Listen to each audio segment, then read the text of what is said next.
ஏசாயா தீர்க்க தரிசன புத்தகம் 52ஆம் அதிகாரம் முதல் 3 வசனங்கள். எழும்பு எழும்பு சீயோனே, உன் வல்லமையை தரித்துக்கொள். பரிசுத்த நகரமாகிய எருசலேமே, உன் அலங்கார வஸ்திரங்களை உடுத்திக்கொள். வாசியுங்கள். விருத்த சேதனம் இல்லாதவனும் அசுத்தனும் இனி உன்னிடத்தில் வருவது இல்லை. தூசியை உதறிவிட்டு எழுந்திரு. எருசலேமே வீற்றிரு. சிறைப்பட்டு போன சீயோன் குமாரத்தியே, உன் கழுத்தில் உள்ள கட்டுகளை அவிழ்த்து விடு. விலையின்றி விற்கப்பட்டீர்கள், பணமின்றி மீட்கப்படுவீர்கள் என்று கர்த்தர் சொல்லுகிறார். ஹல்லேலூயா! அற்புதமான ஒரு தேவனுடைய வார்த்தை. இந்த 3வது வசனம் முடியும் பொழுது எப்படி முடிகிறது? கர்த்தர் சொல்லுகிறார். கர்த்தர் சொல்லுகிறார் என்றால் கர்த்தர் சொல்லுகிறது தான். இந்த காலை வேளையிலே இந்த விசேஷித்த கூடுகைக்கு வந்திருக்கிற உங்கள் எல்லாருக்கும் கர்த்தர் சொல்லுகிற வார்த்தை, எழும்பு மகளே. அந்த சீயோனே என்ற இடத்தில் உங்க பேரை போட்டு வாசிங்க. எழும்பு எழும்பு ஜெயராணியே, உன் வல்லமையை தரித்துக்கொள். உங்க பேரை போட்டு ஒரு தடவை சத்தமா சொல்லுங்க பார்க்கலாம்.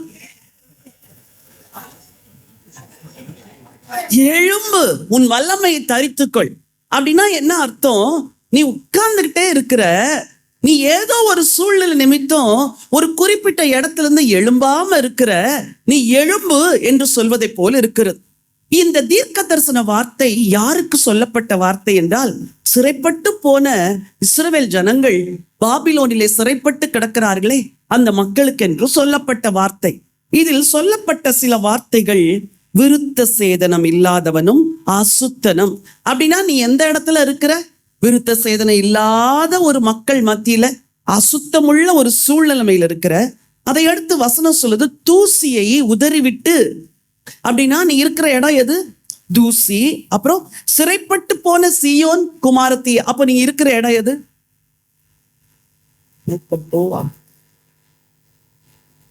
அப்போ தூசி, சிறை, விருத்த சேதனம் இல்லாத, அசுத்த, இப்படிப்பட்ட இடத்துல கிடக்கிற தன் ஜனத்தை பார்த்து ஆண்டவர் எழும்பு என்று சொல்லுகிறார்.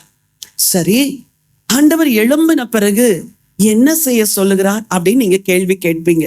நான் எழும்ப முடியாதபடிக்கு எனக்கு என்ன தடையா இருக்குது என்று கூட நீங்கள் கேள்விகள் கேட்கலாம்.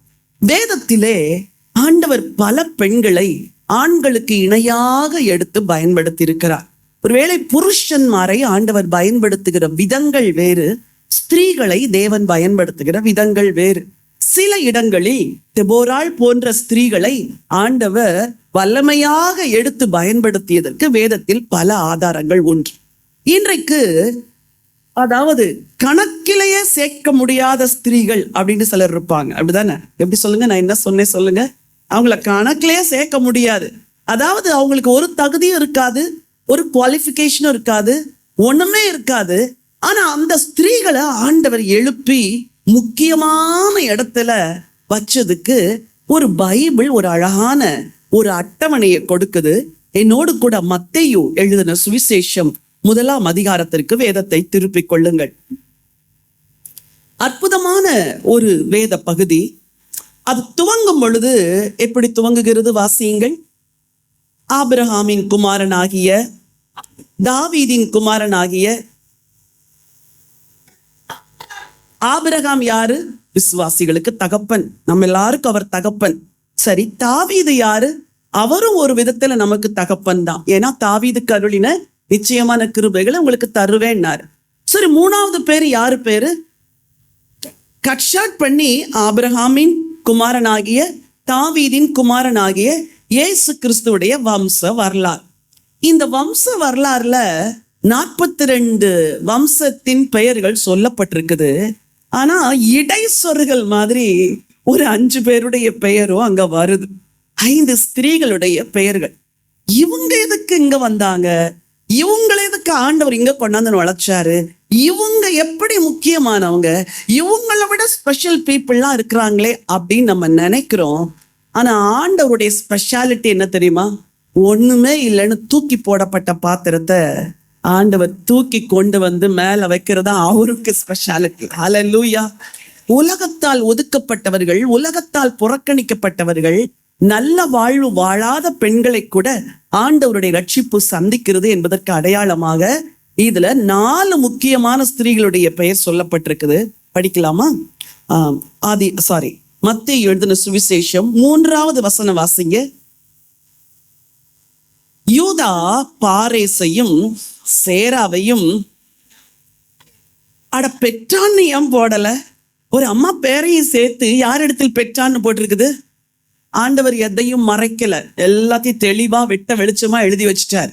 யூதா பாரேசையும் சேராவையும் யார்கிட்ட பெற்றார்? தாமார். நம்ம யோசிக்கலாம், இந்த தாமார் ஒழுங்கில்லாத பெண்ணாச்சே, இவள் மாமனாரோடு கூட இணைந்தவள் ஆயிற்றே, வாழ்க்கை சுத்தம் கிடையாதே. ஆண்டவர் சுத்தம் இல்லாத பாத்திரங்களை எடுத்து கழுவி பரிசுத்தப்படுத்தி வம்ச அட்டவணையில் இணைக்கிறவர். ஹல்லேலூயா. நீங்களும் நானும் ஒரு காலத்துல எப்படி இருந்தோம் தெரியுமா? இந்த தாமார் மாதிரிதான் இருந்தோம். உங்களில் எத்தனை பேருடைய வாழ்க்கை தாமாரின் வாழ்க்கை போல இருந்தது என்று எனக்கு தெரியாது. ஒருவேளை சரீரத்தில் அப்படிப்பட்ட தவறுகள் செய்யவில்லை என்றாலும் நம்ம அநேகருடைய வாழ்க்கை சிந்தையிலும் பல இடத்திலும் இதை போன்ற ஒரு வாழ்க்கை. பேரை கொண்டு வந்து வம்ச அட்டவணையில சேர்த்துட்டாரா? சரி, அடுத்து வாசியுங்கள். அடுத்து ஒரு பெண்ணுடைய பெயர் சொல்லப்பட்டிருக்கிறது. சல்மோன் போவாசை. சல்மோன் போவாசை பெற்றான் அப்படின்னு போட்டிருக்கலாம். சல்மோன் போவாசை யாரிடத்தில் பெற்றான்? ராகாப், நீ ஒரு திருமணம் ஆகாத பெண், ஆனா உன் வாழ்க்கையே சரி கிடையாதே. சரியில்லாத ஒன்ன கொண்டு வந்து வம்ச அட்டவணையில எப்படி சேர்த்தாரு அப்படின்னா அதுக்கு பேருதான் இரக்கம். சொல்லுங்க, அதுக்கு பேருதான் கிருபை, அதுக்கு பேருதான் தயவு. இன்னைக்கு உங்க எல்லாரையும் கொண்டாந்து இங்க உட்கார வச்சிருக்கிறாரே. இந்த கன்னியாகுமரியில டாக்டர்ஸ் இல்லையா, லாயர்ஸ் இல்லையா, இன்ஜினியர்ஸ் இல்லையா, பெரிய பெரிய பிசினஸ் பீப்புளுடைய ஒய்ஃபுங்கெல்லாம் இல்லையா, நம்மளெல்லாம் கொண்டாந்து உட்கார வச்சிருக்கிறார்ல. அதுக்கு பேர் என்ன? கொஞ்சம் சத்தமா தான் சொல்லுங்களேன். கிருபை. அதுக்கு பேர் என்னது? கிருபை. அதுக்கு பேரு தான் கிருபை. C major. அதுக்கு பேரு தான் கிருபை. இன்னைக்கு நீங்க வந்து உட்கார்ந்து இருக்கிறீங்களே, ஏதோ யாரோ கூப்பிட்டாங்க, நீங்க 10 நாள் ஃபாஸ்ட் பண்ணீங்க அப்படின்னு இல்ல. கிருபை. ஹல்லேலூயா. உங்க அன்பு பெரியது, உங்க இரக்கம் பெரியது, உங்க கிருபை பெரியது, உங்க தயவு பெரியது. உணர்ந்து சொல்லுங்க, அன்பு பெரியது, உங்க இரக்கம் பெரியது, உங்க கிருபை பெரியது, உங்க தயவு பெரியது. அநாதி ஸ்நேகத்தால் என்னை நேசித்தீரையா, காருண்யத்தினால் என்னை இழுத்து கொண்டீரே.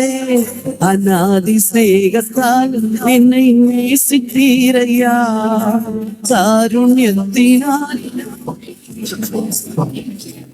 உங்க அன்பு பெரியது, உங்க இரக்கம் பெரியது, உங்க கிருபை பெரியது, உங்க தயவு பெரியது. உங்க அன்பு பெரியது, உங்க இரக்கம் பெரியது, உங்க கிருபை பெரியது, உங்க தயவு பெரியது. ஹல்லேலூயா. இப்படி பாட்டு பாடும்போது நான் உங்களுக்கு ஒண்ணு சொல்லி கொடுத்தேன்ல, யார முன்னாடி நிறுத்திக்கணும்.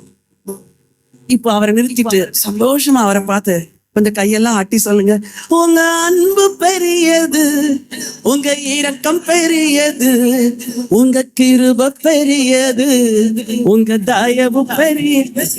நாகர்கோயில் உள்ள பெண்டிகாஸ்ட் பீப்புள்லாம் ரொம்ப சீரியஸா இருக்க கூடாது. எப்படி இருக்கணும்? சந்தோஷமா சீரியஸா இருக்க வேண்டிய இடத்துல சீரியஸா இருக்கணும். ஆனா அகமகிழ வேண்டிய நேரத்துல செல்ல ராஜா அப்படின்னு அவரை கொஞ்சணும்னா கொஞ்சித்தான் ஆகணும். அவரு ஜீவனையே கொடுத்தாருல்ல, ரத்தத்தையும் சிந்தனாருல்ல, அவருக்கு நீங்க பாராட்டு கொடுக்காத எப்படி? கையை நல்லா தட்டுங்க பார்க்கலாம். இப்போ ரசிச்சு ரசிச்சு இந்த பாட்டை பாடுங்க. உங்க அன்பு பெரியது, உங்க இரக்கம் பெரியது, உங்க கிருபை பெரியது, உங்க தயவு பெரியது. உங்க அன்பு பெரியது, உங்க இரக்கம் பெரியது, உங்க கிருபை பெரியது, உங்க தயவு பெரியது. ஹல்லேலூயா, ஹல்லேலூயா, ஹல்லேலூயா. இன்னைக்கு சொல்லித்தாரேன், சர்ச்சில் எப்ப பாட்டு பாடினாலும் கண்ணை மூடிக்கிட்டு இப்படிதான் பாடணும். அந்த ஜெயராணின்னு ஒருத்தி வந்து சொன்னாலே அந்த மாதிரி பாடணும்னு நினைச்சிட்டு நீங்க என்ன செய்யணும்? அப்படி மட்டும் பாட ஆரம்பிச்சீங்க, உங்க சர்ச்ச ஆராதனையில் அனல் பறக்கும், அக்கினி இறங்கும், அபிஷேகம் இறங்கும், கர்த்தர் இறங்கி கிரியை செய்வார். இந்த வேடிக்கை பார்த்துக்கிட்டு கண்ணை திறந்துக்கிட்டு டிஸ்பிளேய பார்த்துக்கிட்டு பாடுறவங்க எல்லாம் எனக்கு பிடிக்காது. பாட்டை பைஹார்ட் பண்ணுங்க. என் மனசுக்குள்ள நூற்றுக்கணக்கான பாட்டு இருக்குது. கண்ணை மூடனா பாடிக்கிட்டே இருப்பேன். இப்ப வந்தது இல்ல, 18 வயசுல இருந்தே படிச்சேன். எல்லா பாட்டையும் 10 ஸ்டான்ஸா இருந்தா சாராள் நவரோஜி அம்மா பாட்டுன்னா 10 சரணமும் என்னங்க இருக்குது? சர்ச்சில் எத்தனை சரணம் பார்த்தாலும் கண்ணை திறக்கவே மாட்டேன். கண்ணை மூடி மூடி மூடி ராஜாவை பாடி பாடிதான் இன்னைக்கு வரைக்கும் பாட வச்சுக்கிட்டே இருக்கிறாரு. ஹல்லேலூயா. பாடவும் வைப்பார், ஓடவும் வைப்பார், ஊழியம் செய்ய வைப்பார், பலனும் கொடுப்பார். ஆராதனையில ஒரு வல்லமை இருக்கு. அந்த ரங்கமா ஆராதிக்கிறவங்கள சீக்கிரத்தில் வெளியே தூக்கிட்டு வந்துருவார். எல்லாரும் கூட சேர்ந்து ஆராதிக்கும் போது உண்மையா ஆராதிக்கிறவங்கள உயர்த்திடுவார் ஆண்டவர். ஹல்லேலூயா. இந்த லிஸ்ட்ல வர தகுதியே இல்லாத ஆட்கள்லாம் உள்ள இடைச்சொருகள் மாதிரி வந்திருக்கிறாங்க. சரி, 3வது ஒரு நபரை குறிச்சு வேதம் சொல்லுது, வாசிங்க. ராகாப், அதுக்கு அடுத்து ரூத். போவாஸ் ஓபேதை ரூத்திடத்தில் பெற்றான். 6வது வசனம். ஈசாய் தாவீது ராஜாவை பெற்றான். தாவீது ராஜா உரியாவின் மனைவியா எழுதினாரு பாருங்க ஆண்டவர், மறைக்கவே இல்லை. தாவீது ராஜா உரியாவின் மனைவியா இருந்தவளிடத்தில் சாலமோனை பெற்றான். சரி, இந்த நாளும் ஒரு வகையிலையும் இந்த லிஸ்ட்ல சேர்க்கவே தகுதி இல்லாத ஒரு ஆள். ஆனா இன்னொரு ஆள் இருக்குது. அவங்களுடைய பேர் வாசிங்க. 16. யாக்கோபு மரியாளுடைய புருஷனாகிய யோசேப்பை பெற்றான். அவளிடத்தில் எப்படி சொல்லுங்க இயேசு பிறந்தார். அவளிடத்தில் எப்படி? What a great privilege. நான் உன்னோடு கூட இருக்கிறேன் அப்படி பார்த்தாதான் எக்ஸைட்டட் ஆகக்கூடாது. அவளிடத்தில், அவளிடத்தில் கிறிஸ்து எனப்படுகிற இயேசு பிறந்தார். எவ்வளவு பெரிய ஒரு மேன்மை பாருங்க. சொல்லுங்க, அவளிடத்தில். சத்தமா சொல்லுங்க, அவளிடத்தில் கிறிஸ்து என்னும் இயேசு பிறந்தார். அவள் பெயர் மரியாள். எனக்கும், நான் கத்தோலிக்க மார்க்கத்தில் இருக்கும்போது எங்க அப்பா அம்மா வச்ச பேரு மரியாள், மேரி ஜெயராணி. இந்த பேரை படிக்கும்போது டாடி என் பேரும் எங்க இருக்குது? உங்களுக்கு பொறாமையா இருக்குது இல்ல? உங்க பேரு இருக்குது இதுல. 42 தலைமுறையோட முடிஞ்சிருச்சு. அது கீழே தலைமுறை தொடருது. அதுல நீங்களும் இருக்கிறீங்க, நானும் இருக்கிறேன். சரி, இன்னைக்கு இந்த 5 பெண்களுடைய வாழ்க்கையிலிருந்து நாம் கற்றுக்கொள்ள வேண்டிய 5 பாடம். எப்பவுமே எனக்கு இந்த 5 அப்படின்னு பேசுறது ரொம்ப பிடிக்கும். இந்த நம்பர் 1, முதலாவது பெண், அவளுக்கு அவ சரித்திரம் ரொம்ப வித்தியாசமானது. எடுத்துக்கொள்ளுங்கள், ஆதியாகமத்தின் புஸ்தகம் 38ஆம் அதிகாரம். ஆதியாகமத்தின் புஸ்தகம் 38. யூதாவை குறித்து விசேஷமான வாக்குத்தத்தங்கள் வேதத்துல சொல்லப்பட்டிருக்குது. ஆனால் அந்த யூதாவின் சந்ததியை குறிச்சு நல்ல செய்தி உள்ள இல்ல.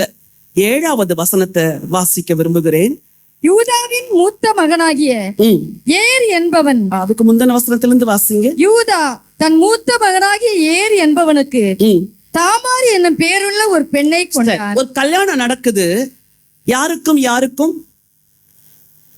பைபிள ஒழுங்கா படிச்சா இதெல்லாம் சொல்லுவீங்க. சொல்லுங்க. ஏருக்கும் தாமாருக்கும் கல்யாணம் நடக்குது. வாசிங்க. யூதாவின் மூத்த மகனாகிய ஏர் என்பவன் கர்த்தரின் பார்வைக்கு பொல்லாதவனாய் இருந்ததினால் கர்த்தர் அவனை அழித்து போட்டார். கர்த்தர் அவனை அழித்து போட்டார். கொன்னுட்டார் ஆண்டவர்.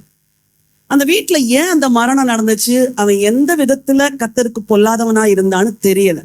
மனைவிக்கு எப்படி இருக்கும் யோசிச்சு பாருங்க. ஐயோ, இந்த வீட்டுல நான் வந்த நாள்ல இருந்து ஏதோ சந்தோஷம் இருக்கும்னு நினைச்சேன். சந்தோஷமும் இல்லை, மகிழ்ச்சியும் இல்லை. புருஷன் நல்லவனா இருப்பான்னு நினைச்சேன். அவரோ கர்த்தரின் பார்வைக்கு எப்படி இருக்கிறாரு? பொல்லாதவனா. சரி, ஏதோ பேருக்கு புருஷனா இருந்துட்டு போவான் அப்படின்னு நினைச்சா அதுவும் இல்லாம இப்ப மறைச்சு போயிட்டா, நான் தனிமை ஆயிட்டனே அப்படின்னு அவளுக்கு வருத்தம். அவளுடைய வாழ்க்கை உடைக்கப்பட்ட ஒரு வாழ்க்கை.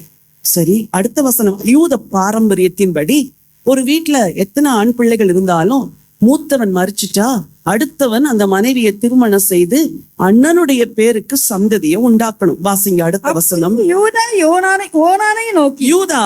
ஓனானை நோக்கி நீ உன் தமையன் மனைவியை சேர்ந்து அவளை மைத்துன சுதந்திரமாய் படைத்து சரி உன் தமையனுக்கு சந்ததியை உண்டாக்கு என்றார். சரி, உண்டாக்கு என்றார். 2வது ஓனான் என்பவனை திருமணம் செய்கிறாள். வாசிங்க 10வது வசனம். அவன் செய்தது ம். கர்த்தரின் பார்வைக்கு பொல்லாததா இருந்தது. பொல்லாததா இருந்ததினால் அவனையும் அவர் அழித்து போட்டார். அவன் என்ன செஞ்சான் அப்படின்னு முந்தின வசனம் இருக்குது. தன் மனைவிக்கு அவளுக்கு தேவையானதை அவன் கொடுக்கவில்லை. அதான் இன்னைக்கு அநேக பெண்களுடைய வாழ்க்கையில இப்படிப்பட்ட சிக்கல்கள் உள்ள இருக்குது. திருமணமான நாளிலிருந்து இன்று வரைக்கு அவன் எனக்கு ஒரு புருஷனாகவே இல்லை, எப்படியோ தப்பி தவறி 1-2 பிள்ளைகளை பெற்றெடுத்துட்டேன்னு சொல்ற பல ஸ்திரீகள் இன்னைக்கு இருக்கிறாங்க. வாழ்க்கையில உங்களுக்கு கிடைக்க வேண்டிய நியாயமான சந்தோஷங்கள், நியாயமான சுகங்கள், நியாயமான அன்பு, நியாயமான அரவணைப்பு கிடைக்கல. இவளுக்கு டிசப்பாயின்மெண்ட் 2வது கல்யாணத்துல. ஃபர்ஸ்ட் மேரேஜ் டிசப்பாயின்மெண்ட், அவன் பொல்லாதவன். செகண்ட் மேரேஜும் டிசப்பாயின்மெண்ட், அவன் அவளை நேசிச்சு அவளுக்கு செய்ய வேண்டிய கடமையை செய்யல. ஆண்டவர் பார்க்கிறாரு, அவனையே அழிக்கிறார். இப்ப 3வது ஒரு பிள்ளை இருக்கிறான். யூதாவுக்கு பயம். 3வது பிள்ளையும் கொடுத்துட்டா அந்த 3வது பிள்ளை என்ன செஞ்சிருவான்? செத்து போயிடுவான். அப்போ என்ன நினைப்பாங்க? இவள் யாருக்கு கல்யாணம் பண்ணி கொடுத்தா கூட அந்த புருஷன் செத்துருவான், இவள் ஒரு சபிக்கப்பட்ட ஸ்திரீ அப்படின்னு எல்லாரும் நினைச்சாங்க. இன்னைக்கு உங்க வாழ்க்கையை கூட சிலர் அப்படிதானே சொல்றாங்க. நீ என்னைக்கு இந்த வீட்டுல வந்தியோ அன்னையில இருந்து இந்த வீட்டுல என்ன வந்துருச்சு? தரித்திரம் வந்துருச்சு. நான் அந்த பொண்ணை கட்டியிருந்தா பரவாயில்ல, இந்த பொண்ணை கட்டியிருந்தா பரவாயில்ல, இந்த பொண்ணு என் வீட்டுக்கு மருமகளா வந்திருந்தா நல்லா இருந்திருக்கும். இது போல உங்களை தள்ளி தள்ளி தள்ளி தள்ளி வச்ச மக்கள் மத்தியில நீங்க கூனி குறுகி போயிருக்கிறீங்களா? அவ்வளவுதான், என் வாழ்க்கை முடிஞ்சிருச்சு, நான் உட்கார்ந்துக்கிறேன். வாலிப நாட்கள்ல நான் ஆண்டவருக்காக ரொம்ப என்னை அர்ப்பணம் செஞ்சிருந்தேன், அபிஷேகத்தோடு நிறைஞ்சிருந்தேன், சின்ன சின்ன ஊழியம் செஞ்சேன். இப்போ எல்லாமே ஒண்ணும் இல்லாத போச்சு. ஃபேமிலி லைஃப்லயே சந்தோஷம் இல்லை. இன்னைக்கு உங்களில் அநேக அழுது கொண்டிருக்கிறீங்க. ஏன் தெரியுமா? பெயருக்குத்தான் புருஷனா ஒருத்தர் வீட்டுல இருக்கிறாரு. உங்களுக்கு வேண்டிய ஒரு சின்ன அன்பு, ஆதரவு, வார்த்தை, அரவணைப்பு எதுவுமே இல்லாத பல குடும்பங்கள் இருக்குது. விசுவாசி என்று பெயருடைய புருஷன் வாழ்க்கை வித்தியாசமா இருக்குது. இதெல்லாம் ஒவ்வொரு கிறிஸ்தவ பெண்ணுக்கும் வாழ்க்கையில சவால்கள். ஓடிட முடியுமா? விட்டுற முடியுமா? விவாகரத்து பெற்றுக்கொள்ள முடியுமா? இந்த பெண் ஒரு இடத்துல கூட முறுமுறுத்ததா வேதம் சொல்லவே இல்லை. இன்னைக்கு நான் உங்களுக்கு சொல்றேன், உங்க வாழ்க்கையில என்ன நடந்தாலும் நீங்க சண்டை போட்டு சரி பண்ணலாம்னு நினைக்காதீங்க. முறுமுறுத்து ஆதங்கத்தை தீர்த்துக்கலாம்னு நினைக்காதீங்க. நீங்க முறுமுறுத்தா ஆண்டவர் அமைதியாயிருவார். இவள் வாழ்க்கையில யூதா திரும்ப அவளை கூப்பிட்டு பயந்து போய் என்ன சொல்றாரு? அடுத்த மகனையும் வாசிமா. அவன் சகோதரர் செத்தது போல சாவான் என்று அஞ்சி தன் மருமகளாகி தாமாரை. அப்ப இவளை என்ன நினைச்சிருப்பாங்க? பாய்சன் மாதிரி நினைச்சிருப்பாங்க, அப்படிதானே? அடுத்த பிள்ளையும் கொடுத்துட்டா அவனையும் பாய்சன் பண்ணி இவ என்ன செஞ்சிருவா? சாகடிச்சிருவா. இன்னைக்கு நிறைய பேர் உங்களை பாய்சன் மாதிரி தான் நினைக்கிறாங்க. நீங்க பாய்சன் கிடையாது. ஒரு தேவன் உங்களை தெரிந்தெடுத்திருக்கிறார். உங்க வாழ்க்கையில பெரிய திட்டம் வச்சிருக்கிறாரு. இங்கே யூதா சொல்லுகிறான், அஞ்சி தன் மருமகளாகிய தாமாரை நோக்கி, என் குமாரனாகிய சேலா பெரியவன் ஆக மட்டும் நீ உன் தகப்பன் வீட்டிலே கைம்பெண்ணாய் தங்கியிரு என்று சொன்னான். அவ்வளவுதான். அதாவது எப்படி தள்ளணும்னு நினைச்சு நீ போய் சேலா பெரியவனாகிற வரைக்கும் எங்க இருந்துக்கோமா? உங்க அப்பா வீட்டுல இருந்துக்கோ. இளம் பிராயத்தில் விவாகம் செய்து தள்ளப்பட்ட மனைவி போல இந்த பெண் தள்ளப்பட்டிருந்தாள். இவளுடைய வாழ்க்கையை நான் யோசிக்கும் பொழுது ஒதுக்கப்பட்ட ஒரு வாழ்க்கை. வீட்டுல போனா அந்த பெற்றோர் என்ன சொல்லிப்பாங்க? என்னதான் பண்ணியோ தெரியல, 2 புருஷனும் செத்து போயிட்டான், இப்ப எங்களுக்கு பாரமா எங்க உட்கார்ந்துருக்கிற? எங்க வீட்டுல உட்கார்ந்து அவள் ஒரு கைம்பெண் ஆயிட்டா, இப்ப வீட்டுல உட்கார்ந்துருக்கிற, உன்னை நாங்க இன்னும் பாரமா வச்சுக்கிட்டு எவ்வளவு காலத்துக்கு இருக்கிறது? என் அன்பு சகோதரிகளே, உங்களை சிலர் பாரமா நினைக்கலாம், உங்களை சிலர் சுமையா நினைக்கலாம், நீ ஒண்ணுத்துக்குமே உதவாதவள் என்று உங்களை ஒதுக்கி வச்சிருக்கலாம். இன்னைக்கு மத்தியான வேளையில ஆண்டவருடைய கண்கள் உன் மேல படு, கர்த்தருடைய கண்கள் உன் மேல படு. இந்த பெண் யூதாவால் ஒதுக்கப்பட்டாள். போரா அங்க போய் உட்கார்ந்திருக்கிறா. தேவன் கிரியை செய்ய துவங்குகிறார். அந்நாட்களில் சில திருமண முறைகள் தவறு என்று கருதப்படாத காலங்கள். ஆகவே உன் தகப்பனாகிய உன் மாமனாகிய யூதா மயிர் கத்தரிக்க வருகிறார் அப்படின்னு செய்தி கேட்ட உடனே வாசிங்க வசனத்தை. யூதா அவளை கண்டு அவள் 14 சேலா பெரியவனாகியும் தான் அவனுக்கு மனைவியாக கொடுக்கப்படவில்லை என்று அவள் கண்டபடியால் தன் கைம்பெண்ணுக்குரிய வஸ்திரங்களை கைம்பெண்மைக்குரிய வஸ்திரங்களை போட்டு அவ செஞ்சது தப்புதான். ஆனா இதுக்கு மேல நான் இந்த வஸ்திரத்தை போட்டிருக்க மாட்டேன். நான் இந்த வஸ்திரத்தை கழற்றி போடுறேன், நான் வேறு வஸ்திரத்தை தரிக்கிறேன். கைம்பெண்மைக்குரிய வஸ்திரங்களை களைந்து போட்டு முக்காடிட்டு தன்னை மூடிக்கொண்டு திம்னாவுக்கு போகிற வழியில் இருக்கிற நீரூற்றுகளுக்கு முன்பாக அவ்வளவுதான். அவ வீட்டுல இருந்து எழும்புறா, ஒரு தீர்மானம் பண்றா, இனிமே இந்த நிந்தையின் வஸ்திரத்தை நான் என்ன செய்ய மாட்டேன், போட மாட்டேன். இந்த கைம்பெண்மைக்குரிய வஸ்திரத்தை கழற்றிடுறேன். அங்க நடந்தது தவறு போல நமக்கு தோணுகிறது. ஆனால் அன்றைக்கு யூதாவுடைய மூத்த குமாரன் மூலம் சந்ததி வர வேண்டும் என்றால் இவள் இந்த ஒரு காரியத்தை செஞ்சாதான் வரும் என்று அறிந்து அவள் அங்கே ஒரு காரியத்தை செய்கிறாள். யூதாவின் மூலமாய் அவளுக்கு சந்ததி வருகிறது. இவள் வாழ்க்கை ஒதுக்கப்பட்ட வாழ்க்கை, இவள் வாழ்க்கை சபிக்கப்பட்ட வாழ்க்கை, இவள் வாழ்க்கை எல்லாராலும் மறக்கப்பட்ட வாழ்க்கை. ஆனால் 2 புருஷனை இழந்த அவள் கருவிலே ஆண்டவர் 2 பிள்ளைகளை கொடுக்கிறார். ஹல்லேலூயா. ஆண்டவர் ஒருபோதும் உன்னை வெட்கப்படுத்துகிற தேவன் அல்ல. உனக்கு இரட்டிப்பான நன்மைகளை கொடுத்து உன் பெயரை பெருமைப்படுத்துகிற ஒரு தேவனை தான் நீ சேவிக்கிற மகளை, நீங்க சேவிக்கிறீங்கம்மா. வசனம் ரொம்ப அழகா இருக்குது. 38, 26. யூதா அவைகளை பார்த்தறிந்து அவள் என்னிலும் எப்படிப்பட்டவள், நீதி உள்ள ஒரு சர்டிபிகேட் வருது. ஐயோ, என் மருமகள் ரொம்ப நல்லவள், அவ என்னை விட நீதி உள்ளவள். எந்த வாய் நீ சபிக்கப்பட்டவள் என்று சொல்லாமல் சொல்லி, நீ என் மகனை வாரிக்கொண்டவள் என்று சொல்லாமல் சொல்லி அவளை புறக்கணித்ததோ, அதே வாய் சொல்லுது நீ என்னிலும் நீதி உள்ளவள். இன்னைக்கு நான் சொல்றேன், எந்த வாயிலிருந்து வந்த வார்த்தைகள் உங்களை அவகீர்த்தியா, அசுத்தமா, அருவருப்பா, இழிவா பேசுதோ, அதே வாயிலிருந்து உங்களுக்கு ஒரு வார்த்தை வரும், நீ நீதி உள்ளவள் என்ற ஒரு வார்த்தை. ஹல்லேலூயா. நீ நீதி உள்ளவள். கைம்பெண்மைக்குரிய வஸ்திரத்தை கழற்றி போட்டவள் மறைமுகமாக ஒரு வஸ்திரத்தை தரித்து கொண்டாள். அது நீதியின் வஸ்திரம். நான் இனிமே வேற வழி இல்லை, நான் தப்பா வேற இடத்துல போய் ஒரு பிள்ளையை பெற்றெடுக்க மாட்டேன். என் கணவனுடைய தகப்பனிடத்துல நான் போறேன். உலகம் என்ன சொன்னாலும் பரவாயில்ல, அந்த சந்ததிக்கு ஒரு சந்ததி உண்டாகும்படி நான் இதை செய்யறேன்னு சொன்னா 2 பிள்ளைங்க பிறக்கிறாங்க. வாசிக்கலாம் 29. முதல் பிள்ளை வரும் பொழுது அது கையை நீட்டிட்டு வருது. கொஞ்சம் நீங்க எல்லாம் பிரசவித்த ஆட்கள் தானே, ஒவ்வொருத்தருக்கும் டெலிவரியில ஒரு காம்ப்ளிகேஷன் வரும். சில பிள்ளைங்க கையை நீட்டிட்டு வரும், சில பிள்ளைங்க காலை நீட்டிட்டு வரும், சிலருக்கு பம்மத்து வரும். அப்படிலாம் விதவிதமா பிள்ளைகள் பிறக்கிற முறைகள் உண்டு. இதுல ஒரு குழந்தை கை நீட்டுது, நூலை கட்டி இது முதல் பிறந்த பிள்ளை அப்படின்னு சொல்றாங்க. அதுக்கடையில அது எப்படிதான் உள்ள போச்சோ தெரியல, பின்னாடி உள்ளது அதை புஷ் பண்ணி நீ போ உள்ள அப்படின்ட்டு இது வெளியே வந்துருச்சு. ஹல்லேலூயா. அது ரொம்ப அழகா இருக்கும். அந்த மறுத்து வச்சு அந்த பிள்ளைய பார்த்து ஒரு கேள்வி கேட்பாங்க. வாசிங்க. அப்பொழுது அவன் நீ மீறி வந்தது என்ன, இந்த மீறுதல் உண்மையில் நிற்கும் என்றார். நீ மீறி வந்தது என்ன அப்படின்னு நமக்கு ஒரு மாதிரி ஹாஷா இருக்கு தமிழ்ல. ஆனா ஆங்கிலத்துல ரொம்ப அழகா இருக்குது. ஏய், நீ எப்படி இப்படி ஒரு பிரேக் த்ரூ பண்ணிக்கிட்டு வெளியே வந்த அப்படின்னு இருக்குது வசனம். அப்ப ஆண்டவர் உங்க வாழ்க்கையில கூட நீங்க உள்ள மறைஞ்சு கிடந்தா கூட பிரேக் த்ரூ பண்ணிக்கிட்டு வெளியே வர்றதுக்கு கர்த்தர் உங்க மேல ஒரு அபிஷேகத்தை இன்னைக்கு வச்சிருக்கிறார். ஹல்லேலூயா. நான் பலமுறை யோசிப்பேன், நீ மீறி வந்தது என்ன? ஒரு பிறக்கிற குழந்தை மேல யாருக்குன்னா கோவம் வருமா? வராது. ஏய், நீ எப்படி அவனை தள்ளிக்கிட்டு நீ வந்த? அப்ப முன்னாடி வந்த உடனே ஃபர்ஸ்ட் பார்னுக்கு தான் ரெட்டிப்பான சுதந்திரம், ஃபர்ஸ்ட் பார்னுக்கு தான் சேஷ்ட புத்திரம். இன்னைக்கு சொல்றேன், நீங்க கர்த்தருக்குள்ள பலப்பட்டு எழும்ப ஆரம்பிச்சிட்டீங்கன்னா உங்களுக்கு சேஷ்ட புத்திர பாகம் உண்டு, உங்களுக்கு ஸ்பெஷல் ஃபேவர் உண்டு. ஆண்டவர் உங்களை கையில எடுப்பார். இந்த பேரேசை கொண்டு மக்கள் எல்லாம் பின்னாட்களில ஆசீர்வதிக்க ஆரம்பிச்சாங்களாம். என்ன சொல்லி ஆசீர்வதிப்பாங்க? ரூத்தின் புஸ்தகம் 4ஆம் அதிகாரம், ஐ திங்க் இட்ஸ் 11 verse 11 வாசிங்க. அப்பொழுது ஒலிமுக வாசலில் இருக்கிற சகல ஜனங்களும் மூப்பரானவர்களும் அவரை நோக்கி, சாட்சிதான், உங்கள் வீட்டிலே வருகிற மனைவியை கர்த்தர் இஸ்ரவேல் வீட்டை கட்டுவித்த 2 பேராகிய ராகேலை போலவும். சரி, 12.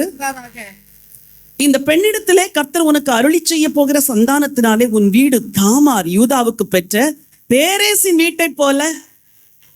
இஸ்ரவேல்ல ஒரு வழக்கு, என்ன வழக்கு தெரியுமா? உன் வீடு பேரேசின் வீடு போல இருக்கட்டும். பேரேசு எப்படி பிறந்தா? அதெல்லாம் நாங்க மறந்துட்டோங்க. ஆண்டவர் கையில எடுத்துட்டார். அதெல்லாம் நாங்க மறக்கப்பட்ட சரித்திரமா மாறிடுச்சு. அந்த தாமாரை கர்த்தர் கையில எடுத்துட்டாரு. அந்த தாமாரின் மூலமாய் யூதாவுக்கு சந்ததி வந்துருச்சு. ஹல்லேலூயா. நீ ஒதுக்கப்பட்ட பெண்ணாக இருக்கலாம் மகளே. ஆகாதென்று தள்ளின கல் மூளைக்கு தலைக்கல் ஆயிற்று. அது கர்த்தராலே ஆயிற்று. அது நம்முடைய கண்களுக்கு ஆச்சரியமா. இவ்வளவும் நடந்ததுனால அந்த பெண்ணுடைய பெயரை எடுத்து கொண்டு போய் எங்க வச்சுட்டாரு?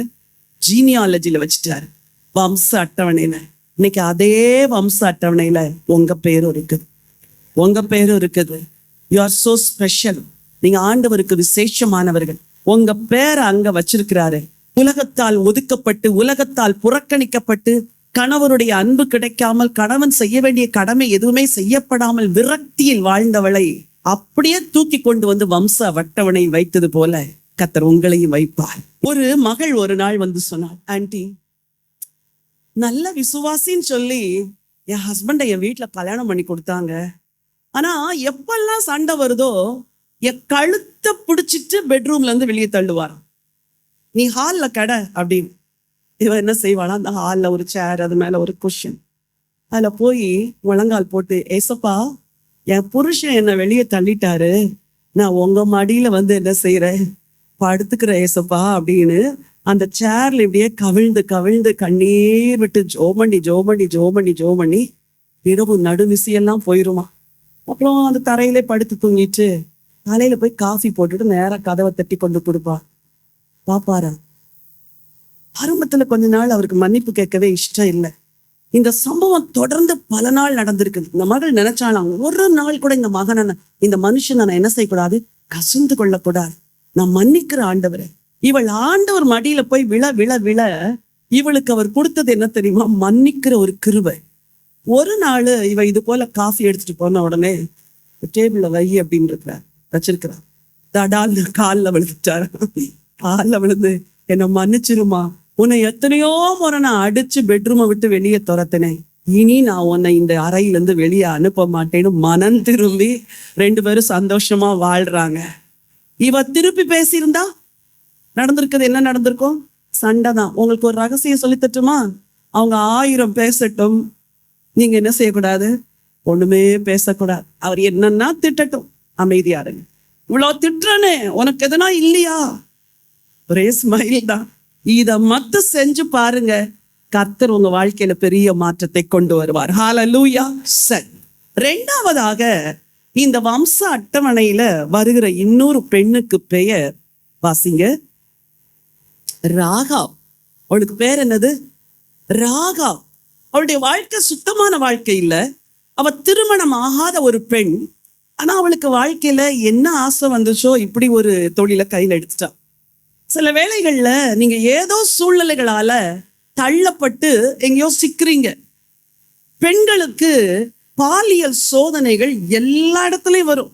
வேலை செய்யற இடத்துல வரும், ஸ்கூல்ல வரும், வீட்டுல வரும், சுத்தி உள்ளவங்க வரும். நீங்க எல்லாம் பரிசுத்தவான்கள் நினைக்கிறேன். நீங்க பாக்குற பார்வையை பார்த்தா நீ என்ன பிரசங்கம் பண்றங்கிற மாதிரி இருக்குது.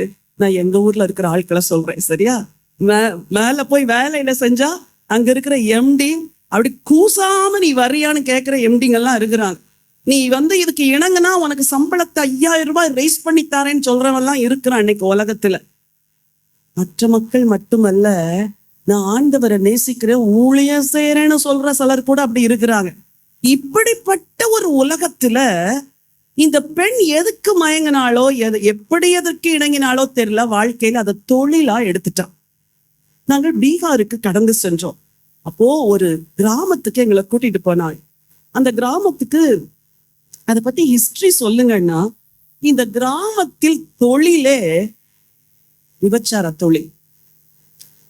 சாயங்காலம் ஆனா எல்லாம் நீட்டா ட்ரெஸ் பண்ணிட்டு ரோட்ல வந்து நிப்பாங்க. எல்லா ஊர்கள்ல இருந்து வாகனத்துல ஆண்கள் வந்து நேரா ஒவ்வொரு அப்படி பார்த்துக்கிட்டே போவாங்க. யாரை ரொம்ப பிடிக்குதோ அந்த வீட்டுக்குள்ள போயிடுவாங்க. அந்த வீட்டுல எந்த வீட்லயும் தகப்பன்மார் கிடையாது, புரியுதா? ஆனா பிள்ளைங்க இருப்பாங்க. பெண் பிள்ளைங்களும் இருப்பாங்க, ஆண் பிள்ளைங்களும் இருப்பாங்க. ஆண் பிள்ளை வழியில சேர்ல உட்காந்துருப்பான், அம்மா இன்னொரு நபரோடு கூட அறைக்குள் போவான். கொஞ்சம் இந்த வாழ்க்கை எப்படிப்பட்ட வாழ்க்கைன்னு கொஞ்சம் யோசித்து பாருங்க. இன்னைக்கு அப்படிப்பட்ட ஒரு காரியத்துக்காக தான் நம்ம ஜெபம் பண்ணோம். இல்ல, இந்த சரித்திரத்தை கேட்ட உடனே எனக்கு அன்னைக்கு சாப்பிடுறது கூட மனசு வரும். God, what life is this? ஒரு நாளைக்கு 5 பேரு 6 பேரு கஸ்டமர்ஸ் வந்துட்டே இருப்பாங்க. வீட்டுல அந்த ஆம்பளை பையன் உட்கார்ந்துட்டே தான் இருப்பான். அவன் எல்லாத்தையும் பார்த்துக்கிட்டே தான் இருப்பான். கொஞ்ச நாள் அவனுக்கு விரக்தி, கொஞ்ச நாள் மன அழுத்தம், அப்புறம் அவனே ஏஜென்ட்டா மாறிடுறான். இந்த தொழில நல்ல காசு வருது, நம்ம இன்னொரு குடும்பத்துக்கு ஏஜென்ட்டா மாறிடுவோம், ஏஜென்ட்டா மாறுவான். இந்த கிராமத்தின் தொழிலை, வீடுகளை பார்த்தீங்கன்னா பெரிய பெரிய வீடுகளை கட்டி குடியிருக்கிறான். அந்த கிராமத்துல நடக்கிற ஊழியத்தின் மூலம் அநேக பெண் பிள்ளைகள் ரட்சிக்கப்பட்டு காப்பாற்றப்பட்டு அவங்களுக்கு கல்வி அறிவு கொடுக்கப்பட்டு அவங்க சமுதாயத்துல இருந்து வேறு பிரிஞ்சு வாழ்றாங்க. இத தாமாருடைய வாழ்க்கை எப்படியோ ஒரு பாவத்துக்குள்ளா சிக்கிட்டா. ஆனா ஒரு நாள் அவள் இஸ்ரவேலின் தேவனை குறிச்சு கேள்விப்படுகிறாள். யோசுவாவின் புஸ்தகம் 2ஆம் அதிகாரத்திற்கு வேதத்தை திருப்பிக் கொள்ளுங்க. 10வது வசனம். நீங்கள் எகிப்திலிருந்து புறப்பட்ட போது முன்பாக சிவந்த சமுத்திரத்தின் தண்ணீரை வற்றி போக பண்ணினதையும் நீங்கள் யோர்தானுக்கு அப்புறத்தில் சங்காரம் பண்ணின எமோரியரின் 2 ராஜாக்களாகிய சீகோனுக்கும் ஓகுக்கும் செய்ததையும் கேள்விப்பட்டோம். சொல்லுங்க எல்லாரும், உங்க பைபிள் என்ன இருக்குது? கேள்விப்பட்டோம். அப்புறம் கேள்விப்பட்ட போது எங்கள் இருதயம் கரைந்து போயிட்டு. அவ்வளவுதான். இந்த தாமாரை குறை சொல்லுகிறவர்கள் ஏராளம். ஆனால் இந்த தாமார் என்ற ஒரு பெண் ஒரு நாள் ஒரு நற்செய்தி கேட்டா. ராகாப், மன்னிச்சுக்கோங்க. இந்த ராகாபை எல்லாரும் குறை சொல்றாங்க. ஆனா குறை சொல்லுகிற இந்த பெண்ணுக்கு ஒரு நாள் என்ன சொல்லப்பட்டது? நற்செய்தி சொல்லப்பட்டது. அவ என்ன சொல்றா? கேள்விப்பட்டோம். நான் உங்களை பார்த்து சொல்றேன், நீங்க பாவிங்களா இருந்தீங்களா? இல்லையோ, பிறக்கும் போதே பரிசுத்தவாட்டிங்களா பிறந்துட்டீங்களா? எல்லாரும் பாவிகளா இருந்தோம். என்னைக்கோ ஒரு நாள் நற்செய்தி சொல்லப்பட்டது, நம்ம பரிசுத்தம் ஆயிட்டோம். Now what is your duty? உங்க வேலை என்ன தெரியுமா? இந்த ஊர்ல, இந்த பட்டணத்துல யாரெல்லாம் ஆண்டவரை அறியலையோ நீங்க போய் நற்செய்தி சொல்லணும். உங்களை பார்த்து நான் கேட்கிறேன், நான் எல்லா சபைகள்லையும் கேட்பேன். இந்த வருஷத்தில் இது 6வது மாதத்துக்கு வந்துட்டோம். ஒருத்தரையாவது ரட்சிப்புகளை நடத்திருக்கிறேன் அப்படின்னு சொல்றவங்க கை தூக்குங்க பார்க்கலாம். இந்த 6 மாசத்துல நான் ஒருத்தரையாவது ரட்சிப்புகளை நடத்தியிருக்கிறேன். நாமே நமக்கு தீர்ப்பு. ஒரு சில கைகள் தான் உயரு. அப்போ நம்ம என்ன ஆவிக்குரியவங்க, என்ன ஜோம் பண்றோம், என்ன அபிஷேகத்துல நிறையிறோம், என்ன வைராக்கியமா இருக்கிறோம், ஆலயத்துக்கு ஒயிட்டெல்லாம் போட்டுட்டு போயிடுறோம். Everything is good, but what is the purpose of your salvation? நீங்க ஏன் ரட்சிக்கப்பட்டீங்க? யாரோ ஒருவருக்கு இந்த ரட்சிப்பை சொல்றதுக்கு தானே. அப்போ வீதிகள்ல மக்கள் இல்லையா? பக்கத்து வீட்டுல மக்கள் இல்லையா?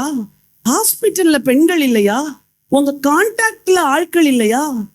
இவ்வளவு ஜனங்கள் இருக்கிறோம், இயேசுவை பத்தி நம்ம இன்னும் சொல்லல. கர்த்தர் வரும்போது கணக்கு கொடுக்க வேண்டுமே. அவ சொல்றா, நாங்கள் கேள்விப்பட்டோம், கேள்விப்பட்ட போது எங்கள் இருதயம் என்ன செஞ்சிருச்சு? கரைந்து போயிட்டு. ஒரு நாள் ஒரு இன்டர்நேஷனல் ட்ரிப் டிராவல் பண்றேன். ராத்திரி 10:30 மணி, எனக்கு தூக்கம் வரல. என் பக்கத்துல உட்கார்ந்துருக்கிற பெண் உருண்டு உட்கார்ந்துருக்கிறா. ஆவியானவர் சொல்லுறார், அவளோடு கூட பேசு. நான் சொல்றேன், ஆண்டவரே எல்லாம் லைட் ஆஃப் பண்ணிட்டு எல்லாம் தூங்குறாங்க, நான் பேசினா கூட பக்கத்துல கேட்குமே.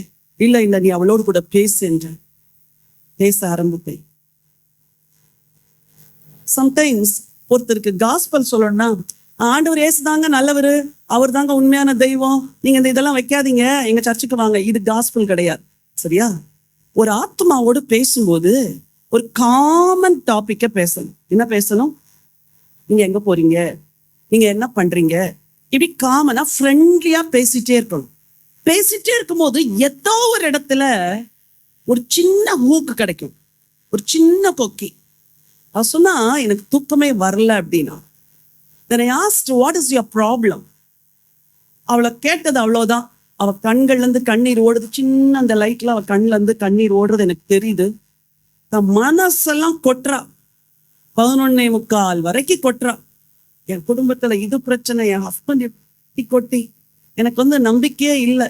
நான் பிராங்க்ஃபர்ட்டுக்கு போறேன், அங்க போயிட்டு அப்புறம் வேற ஒரு ஜாப் எடுத்துட்டு வேற இடத்துக்கு போயிடணும்னு நினைச்சிருக்கிறேன், எனக்கு நம்பிக்கையே இல்லை அப்படிங்கிற.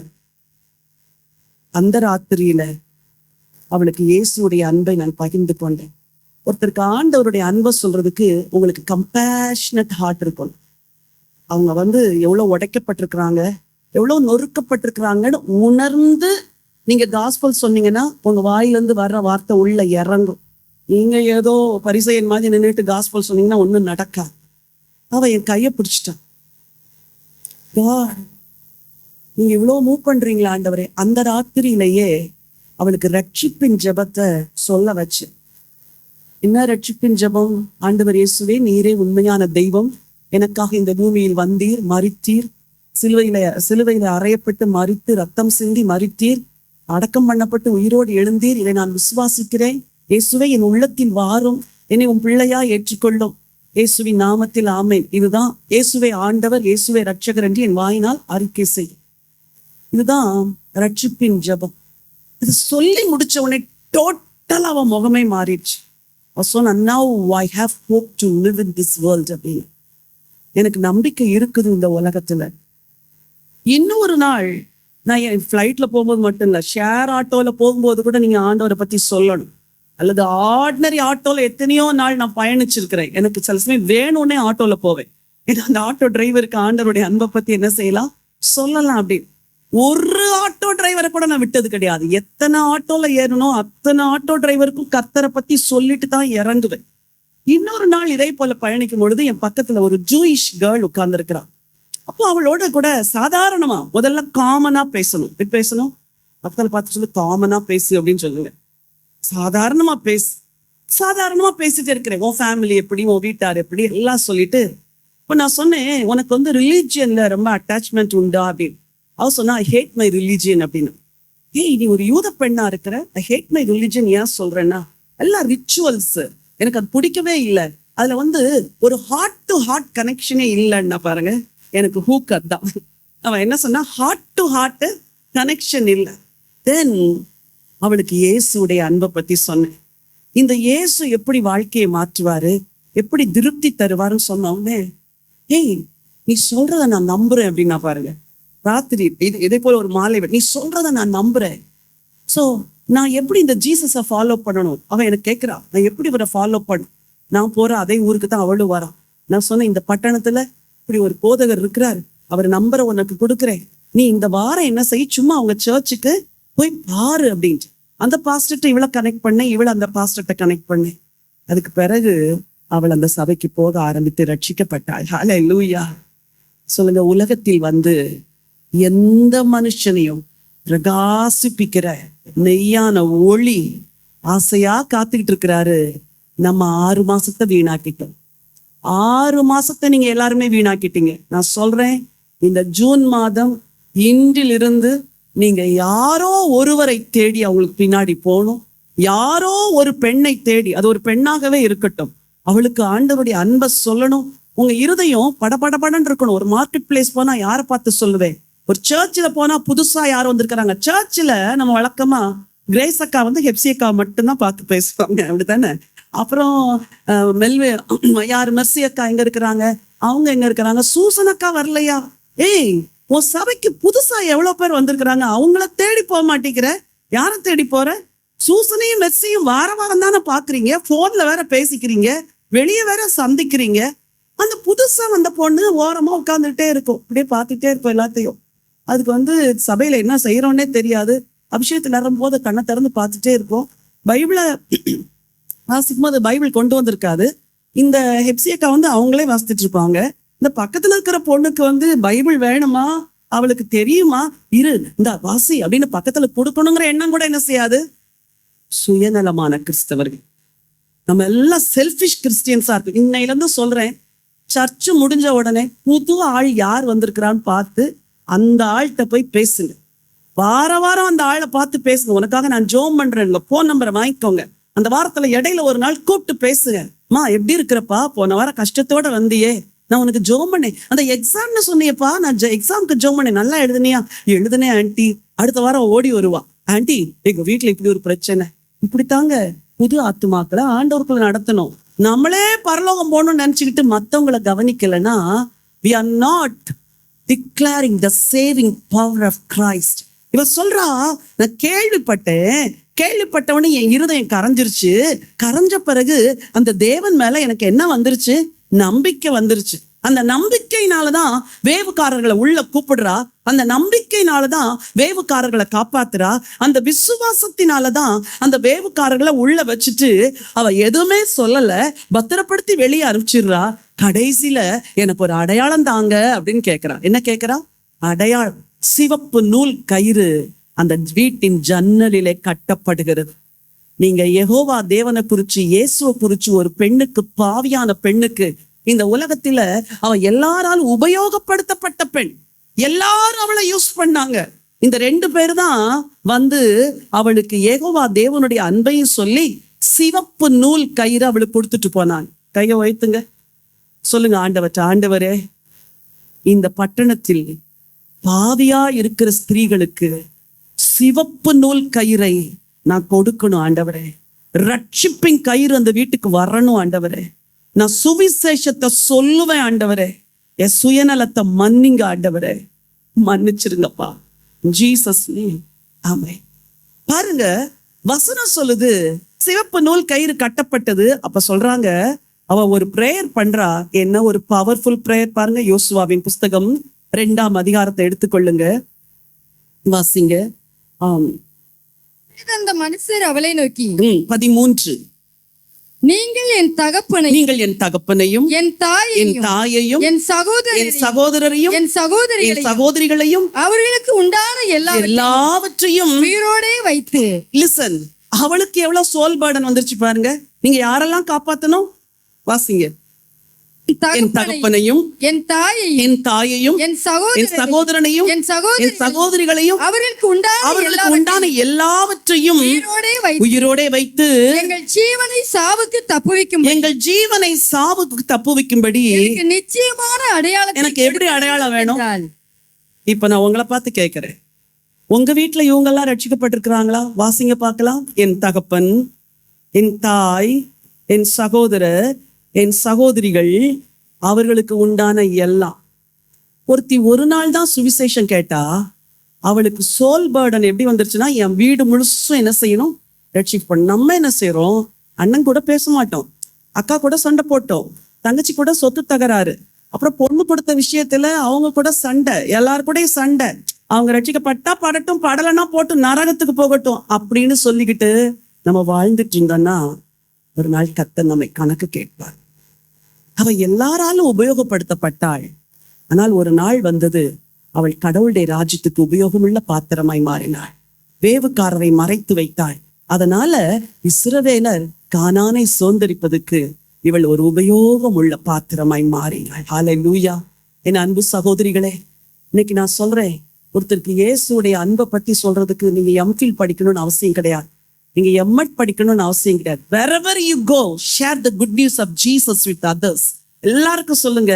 இன்னைக்கு இந்த ஃபெடரேஷன் ஆஃப் பென்டிகாஸ்ட் சர்ச்சஸ்ல இருந்து வந்திருக்கிற எல்லா விசுவாசிகளுக்கும் சொல்றேன், உங்க வீட்டுக்கு வர்றவங்க கீரைக்காரங்க, காய்க்காரங்க, பால்காரங்க, தயிர்காரங்க, யாரா இருந்தாலும் ஆண்டவருடைய அன்பை பத்தி சொல்லுங்க. நான் என் கார்ல வந்து இறங்கி காரை பார்க் பண்றேன். ஜன்னல் வழியா பார்த்தா 2 திருநங்கையர் நின்று கொண்டிருந்தாங்க. சாட்சியை நான் சொல்லி இருக்கிறேன்.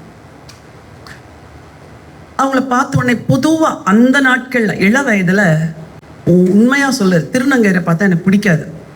ஏன்னா என் மனசுல எனக்கு பதித்த செய்தி அவங்க எல்லாம் மோசம் அப்படிங்கிற ஒரு செய்தி. ஆனா ஒரு குறிப்பிட்ட காலத்துக்கு பிறகு அவங்களுக்காக நான் ரொம்ப ஜெபிக்க ஆரம்பித்தேன். ஆண்டவரே, அவங்களுக்குள்ளேயும் ஒரு ஆத்துமா இருக்குது, அவங்க யாரும் தங்களுக்கு சொல்லாததுனால அவங்க இப்படியெல்லாம் வாழ்க்கை வாழ்றாங்க அப்படின்னு ஜெபிக்க ஆரம்பித்த பிறகு அவர்களுக்காக ஒரு பாரமும் பாசமும் என் உள்ளத்துல வந்துச்சு. போய் என் ஜன்னல்ல அந்த வெளியே நின்றுட்டு இருந்தாங்க. 2 பேரும் இப்படி கைத்தட்டி வந்து என்கிட்ட காசு கேட்டாங்க. இறக்கிட்டு என்ன வேணும் அப்படின்னு, ஏதாவது காசு கொடுங்கம்மா, பசிக்குதுன்னாங்க. சரி, காரை விட்டு இறங்கி அவங்கள கொஞ்சம் மேலே வரீங்களான்னு 2 பேரும் ஒருத்தர் பார்த்தாங்க. என்னடா இவங்கள்ட்ட காசு கேட்குறோம், இவங்க மேலே கூப்பிடுறாங்கன்னு. இல்லை ஒன்றும் இல்லை, என் ரூமுக்கு வந்துட்டு போங்க அப்படின்னு சொல்லி மேலே கூப்பிட்டு போய் ஆஃபீஸ்லேருந்து அவங்களுக்கு காஃபி ஸ்நாக்ஸ் எல்லாம் கொடுக்க சொன்னேன். சாப்பிட்டாங்க. அவங்களுக்கு புரியலை, நான் எப்படி அவங்களுக்கு இப்படி ஒரு அன்பை காட்டுறேன். நான் காட்டணும்னு நினைக்கல, அது என் உள்ளத்துக்குள்ளேருந்து தானாக வந்துச்சு. கொஞ்ச நேரத்தில் அவங்களுடைய சரித்திரத்தெல்லாம் கேட்டேன். நீங்கள் ஏன் இப்படி எல்லார்ட்டையும் காசு கேட்குறீங்கன்னு. அவங்க சொன்னாங்க, நாங்கள் காசு சேர்த்து 1 லட்சம் ரூபாய் கொடுத்தா எங்களுக்கு பெங்களூர்ல ஒரு ஹாஸ்பிட்டல்ல ஆப்ரேஷன் பண்ணுவாங்க. நாங்கள் ஆணா பெண்ணா அப்படின்னு தெரியாதனால எங்கள் வீட்டை விட்டு எங்களை துரத்திட்டாங்க. வீட்டுக்கு நாங்கள் திரும்ப போகிறோன்னா எங்கள் சமுதாயம் எங்களை ஏற்றுக்காது. அதனால் இப்படி ஒரு ஆப்ரேஷன் பண்ணி நாங்கள் ஒரு பெண் தான் அல்லது ஆண் தான் அப்படின்னு நாங்கள் போய் எங்கள் சமுதாயத்துக்கு காட்டினா எங்களை ஏற்றுக்குவாங்க. 1,00,000 ரூபாய்க்கு எங்கம்மா போவோம்? அதனால் இப்படி பிச்சை வாங்கி நாங்கள் வாங்குற காசை எங்கள் குழுக்கு ஒரு தலைவி இருக்கிறாங்க, அவங்கள்ட்ட கொண்டு கொடுப்போம். அவங்க சேர்த்து வச்சு ஒவ்வொருத்தராக ஆப்ரேஷனுக்கு அனுப்புவாங்க. ஆப்ரேஷன் முடிஞ்ச பிறகு எங்கள் ஊருக்கு போவோம். நான் சொன்னேன், அவங்க உங்களை ஏற்றுக்குவாங்களா? அதான் தெரியலம்மா. ஏற்றுக்கிட்டாங்கன்னா அங்கே இருப்போம், ஏற்றுக்கலைன்னா இதே போல் திரும்ப கூட்டத்தோடு சேர்த்துக்குவோம் அப்படி. உண்மையாக சொல்லேன், லிட்ரலி ஐ கிரைட். ஆண்டவரே, இவங்களுக்குள்ளேயும் ஒரு ஆத்மா இருக்குதுன்னு சொல்லி அவங்களுக்கு ஆண்டவருடைய அன்பை ஷேர் பண்ணிட்டு கொஞ்சம் நியூ சாரீஸ்லாம் இருந்துச்சு, அதெல்லாம் எடுத்து அவங்க கையில் கொடுத்து போகும்போது அவங்கள ஹக் பண்ணி ஒரு அனைத்து இயேசு உங்களை நேசிக்கிறார் அப்படின்னு சொல்லி அனுப்ப அவங்களுக்கு நம்பவே முடியல. 2 பேர் கண்கள் கண்ணீர் வந்துச்சு. சொன்னாங்க, யாருமே எங்களை இப்படிலாம் நேசிச்சதில்லை, இந்த இயேசு சாமியை நாங்கள் ரொம்ப நேசிப்போம்னு சொல்லிட்டு போனாங்க. இந்த உலகத்தில் இயேசுடைய அன்புக்காக ஏங்குறவங்க எவ்வளோ பேர் இருக்கிறாங்க. சிஸ்டர்ஸ், நம்ம வளர்ந்தது போதும், நம்ம பலப்பட்டது போதும், நம்ம பெற்றுக்கொண்ட அபிஷேகம் போதும். இதை நம்ம எடுத்து ஆண்டவர் அறியாத மக்களுக்கு பயன்படுத்துறதுக்கு தான் கர்த்தர் உங்களை அழைச்சி கொண்டு வந்தார். ஒரு ராகாவுக்கு சுவிசேஷம் சொல்லப்பட்டது. அந்த விசுவாசம் அவளை ரட்சித்து அவள் வீட்டு ஜன்னலில சிவப்பு நூல் கயிறை கட்ட வச்சு அவ குடும்பத்தை தப்புவித்தது.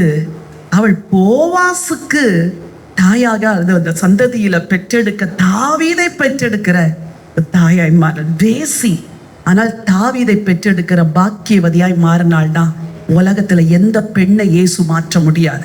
இன்னைக்கு ஒருவேளை நீங்க வந்திருக்கிறீங்க, நீங்க எல்லாராலும் புறக்கணிக்கப்பட்டு உபயோகப்படுத்தப்பட்டு, வேலைக்கு தான் உங்களை உபயோகப்படுத்துறாங்க, வீட்டுல வேலை செய்யணும் இரவு பகலும் அப்படிங்கிற ஒரு நிலைமை உங்க வாழ்க்கையில இருந்துச்சுன்னா, இன்னைக்கு சொல்றேன், உங்களை கர்த்தர் கையில் எடுப்பார், உங்களையும் ஆசீர்வதிப்பார். ஆசீர்வாதமான சந்ததி உங்க மூலம் உண்டாகும். ஹல்லேலூயா. எழும்பு சீயோனே, உன் வல்லமையை தரித்துக்கொள். அவள் அதுக்கு பிறகு தன் பழைய தொழிலை செய்யல, அவள் ஆசீர்வதிக்கப்பட்ட ஸ்திரீயாகவே வாழ்ந்து முடித்தாள். 3ஆவதாக இந்த வம்ச அட்டவணையிலே வருகிற இன்னொரு பெண், அவளுக்கு பேர் என்ன? முதல் பெண்ணுக்கு நான் என்ன பெயரிட விரும்புகிறேன்? ஒதுக்கப்பட்ட தாமார். 2வது உதரப்பட்ட ராகாப். எல்லாரும் வந்து யூஸ் பண்ணி அவளை என்ன செஞ்சு போனாங்க? உதறிட்டு போனாங்க. உதரப்பட்ட ராகா, ஒதுக்கப்பட்ட தாமார், உதரப்பட்ட ராகா, உடைக்கப்பட்ட ரூத். அவள் ஒரு வாலிப மகள், குடும்பத்துல பல கஷ்டம், 3 ஆண் மக்களை இழந்து போயிட்டாங்க. இந்த சரித்திரம் எல்லாம் உங்களுக்கு ரொம்ப நல்லா தெரியும். ஆனா இவள் ஒரு மோவாபிய பெண். வாழ்க்கையில நமக்கு பல வேளைகள்ல சோதனைகள் வரும் பொழுது, போதும் விட்டுறலாம், இந்த புருஷனோட வாழ்ந்தது போதும், இந்த குடும்பத்துல வாழ்ந்தது போதும், தற்கொலை செஞ்சுக்கலாம், டிவோர்ஸ் பண்ணிடலாம் அப்படின்னு எல்லாரும் சொல்லுவாங்க. இப்ப இருக்கிற யங் கேர்ள்ஸ்க்கு என்ன ட்ரெண்ட் தெரியுமா? பிடிச்சா வாழடி, பிடிக்கலன்னா பேசாம டிவோர்ஸ் அனுப்பிடி அப்படின்னு சொல்ற ஒரு தலைமுறை தான் இருக்குது. காலேஜ்ல என்ன சொல்லி கொடுக்குறாங்க தெரியுமா? Equal rights. நீ ஒண்ணு ஆணுக்கு சளைத்தவன் அல்ல, நீ வேலை செய்யி, சம்பாதி, பிடிச்சா சேர்ந்து வாழு, பிடிக்கலன்னா தனியா போயிரு. இத சொல்லி கொடுக்கிற ஒரு சமுதாயம் தான் இன்னைக்கு இருக்குது. அந்த சமுதாயத்துக்கு நடுவில் தான் நம்ம பெண் பிள்ளைகளும் ஆண் பிள்ளைகளும் வாழ்றாங்க. So what is your responsibility? நீங்க என்ன சொல்லணும்? 3 வயசுல இருந்தே கிறிஸ்டியன் வேல்யூஸை சொல்லி கொடுக்கணும். உலகம் அப்படித்தான், நீ அப்படி இருக்கக்கூடாது, உன் ஃப்ரெண்டு அப்படிதான் இருப்பாங்க, நீ அப்படி இருக்கக்கூடாது. இதை ஒரு தாய் தம் பிள்ளைக்கு 3 வயசுல சொல்லி சொல்லி சொல்லி சொல்லி சொல்லி கொடுத்தால், அந்த பெண் பிள்ளை வளரும் பொழுது அவள் கிறிஸ்டியன் வேல்யூஸோட வளருவா. எல்லாரும் இப்படி உடுத்தலாம், நீ இப்படி உடுத்தக்கூடாது, எல்லாரும் இப்படி பேசலாம், நீ இப்படி பேசக்கூடாது, எல்லாரும் இப்படி சொல்லலாம், நீ இப்படி சொல்லக்கூடாது. இத ஒரு தாய் தான் தன் பிள்ளைகளுக்கு சொல்லி கொடுக்கணும். தீமோத்தேயுவை குறித்து வாசிக்கும் பொழுது, வேத எழுத்துக்களை எப்போ இருந்தே படிச்சு அப்படின்னு சொல்றாங்க? சிறு வயதிலிருந்தே. யார் சொல்லி கொடுத்திருப்பா? அப்பாவா சொல்லி கொடுத்திருப்பார்? அம்மா தான் உட்கார வச்சு இப்போ உள்ள அம்மா ஹால்ல சோஃபால உட்காந்து சுட்டி டிவியை போட்டு விட்டுட்டு இந்த அம்மா கிச்சன்ல போய் வேலை செய்யறாங்க. அது சுட்டி டிவியை பார்க்கும், அடுத்து ஒரு ரிமோட்டை வச்சு சேனலை மாத்தினா மம்மி இது என்னது அப்படின்னு வந்து உங்கள்ட்ட ஒண்ணு கேட்க, ஐயோ உன்னை இதை யாரு பார்க்க சொன்னா அப்படின்னு திரும்ப சுட்டி டிவி இருக்கா இல்லையான்னு தெரியாது. அந்த காலத்துல இருந்துச்சு, தெரியல இப்ப இருக்குதா இல்லை, இப்ப என்னென்ன டிவிலாம் வந்திருக்கோ தெரியல. நான் சொல்றேன், உங்க சின்ன வயசுல இருந்து உங்க ஊழியம் உங்க பிள்ளைங்களுக்கு நீங்க அவங்கள கத்தருக்குள்ள நடத்துறீங்களே, அதான் முதல் ஊழியம். நான் சொல்றேன் அதான் முதல் ஊழியம். இன்னைக்கு என் பிள்ளைங்களை எங்க போனாலும் ஊழியத்துக்கு நான் கூட்டு போறேன், கூட நிக்கிறான், பாடுறான், எனக்கு சப்போர்ட்டிவா இருக்கிறான். எதனால தெரியுமா? அந்த சின்ன வயசுலயே எங்க போனாலும் கூட கூட்டிட்டு போறது. எங்க போனாலும் ஐயோ என் பிள்ளை ஊழியக்காரனா வரணும், என் பிள்ளை கர்த்தருடைய பிள்ளையா இருக்கணும், என் பிள்ளை ஆண்டவரை நேசிக்கணும். ஒரு மதர் வந்து தன் வீட்டு காரியம் எப்படி இருக்கிறது என்று எப்படி இருக்கிறாளா? கண்ணோக்கமா இருக்கிறாள். என் பிள்ளை படிக்குதா, என் பிள்ளை ஜோம் பண்ணுதா, என் பிள்ளை யார்கிட்ட போய் பேசுது, என் பெண் பிள்ளை எதுக்கு ரூமுக்குள்ள போய் கதவை சாத்திர கேட்கணும். என்னடா எப்ப பார்த்தாலும் ரூமுக்குள்ள போய் கதை, அது ஒன்னும் இல்லை மம்மி அப்படின்ட்டு போன் அடி பண்ணிட்டே வருவா. புரிஞ்சுக்கணும், ஓகே எங்கேயோ ஒரு சிக்கல் இருக்குது இவளுக்கு. கூப்பிட்டு உட்கார வச்சு பேசணும். மகளே உனக்கு 18 வயசு, இப்ப 18 வயசு, ஆர் அவளுக்கு 13 வயசு இருக்கலாம். மகளே உனக்கு 13 வயசு, இப்போ டீனேஜ் கேர்ள் ஆயிடுச்ச, நீ இல்ல உலகத்துல வெளியே போகும்போது 4 பேர் உன்னை பார்ப்பாங்க. அப்ப யாரும் உன்னை பார்த்து இடற மாதிரி நீ உடுத்தக்கூடாது. 2 பேர் உன்கிட்ட வந்து ஹாய் அப்படின்னு பேசுவாங்க. அவன் பேசும்போது மனசு உனக்கு சலசலக்கும், நீ அவன்கிட்ட கண்டினியூ பண்ணக்கூடாது. காலேஜுக்கு போ, எல்லார்ட்டையும் பேசு, எல்லாரோடையும் பழகு, பொதுவா இருக்கிற இடத்துல பொதுவா பேசு, தனியா இந்த பாய்ட்டையும் போய் பேசாத, தனியா யாருக்கும் போன் நம்பரை கொடுக்காத. இதெல்லாம் சொல்லி கொடுக்கணும். நீங்க வந்து திருமணமானா எப்படி வாழணும்னு திருமணத்துக்கு முன்னாடியே பெண் பிள்ளைக்கு சொல்லி கொடுக்கணும். புருஷனுக்கு கீழ்ப்படிவது எப்படி, புருஷனுக்கு அடங்கி நடப்பது எப்படி, புருஷனுக்கு பிரியமாய் வாழ்றது எப்படி ஒரு மதர் சொல்லி கொடுக்கலன்னா வேற யார் சொல்லி கொடுப்பா? நீங்க அப்படி சங்கடமா ஃபீல் பண்றீங்க. சங்கடமா ஃபீல் பண்றதுனால அவ வாழ்க்கை சங்கடமா ஆயிருது 3வது மாசத்துல. ஏன் தெரியுமா? she is not able to adjust.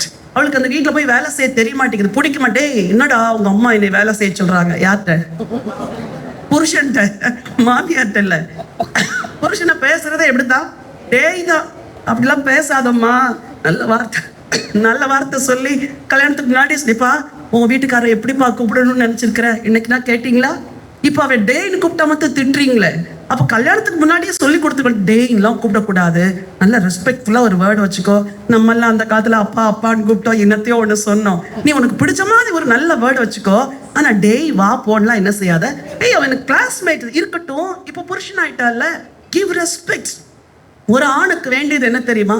அன்பு, அரவணைப்பு, மதிப்பு. சொல்லுங்க என்ன வேணும்? திரும்ப சொல்லுங்க.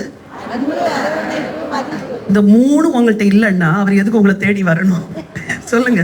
அதான் வேற பெண்ணை தேடி போறா. அவ அன்பா பேசுறா, அவ அரவணைச்சு பேசுறா, அவ ரொம்ப மதிப்பா பேசுறா, புகழ்ந்து பேசுறா. சார் நீங்க தான் சார் உங்களை மாதிரி யாருமே பெர்ஃபார்ம் பண்ண முடியாது சார், இன்னைக்கு கான்ஃபரன்ஸ்ல செமையா வெளுத்தீங்க, நீங்க எல்லாம் பார்த்துட்டு பரவாயில்ல ஆனா நீ அப்படி செஞ்சிருக்கலாமே அப்படின்னு அந்த ஒரே ஒரு டிராபேக் இருக்கும் பாருங்க, அதை மட்டும் பிடிச்சு பேசுவீங்க.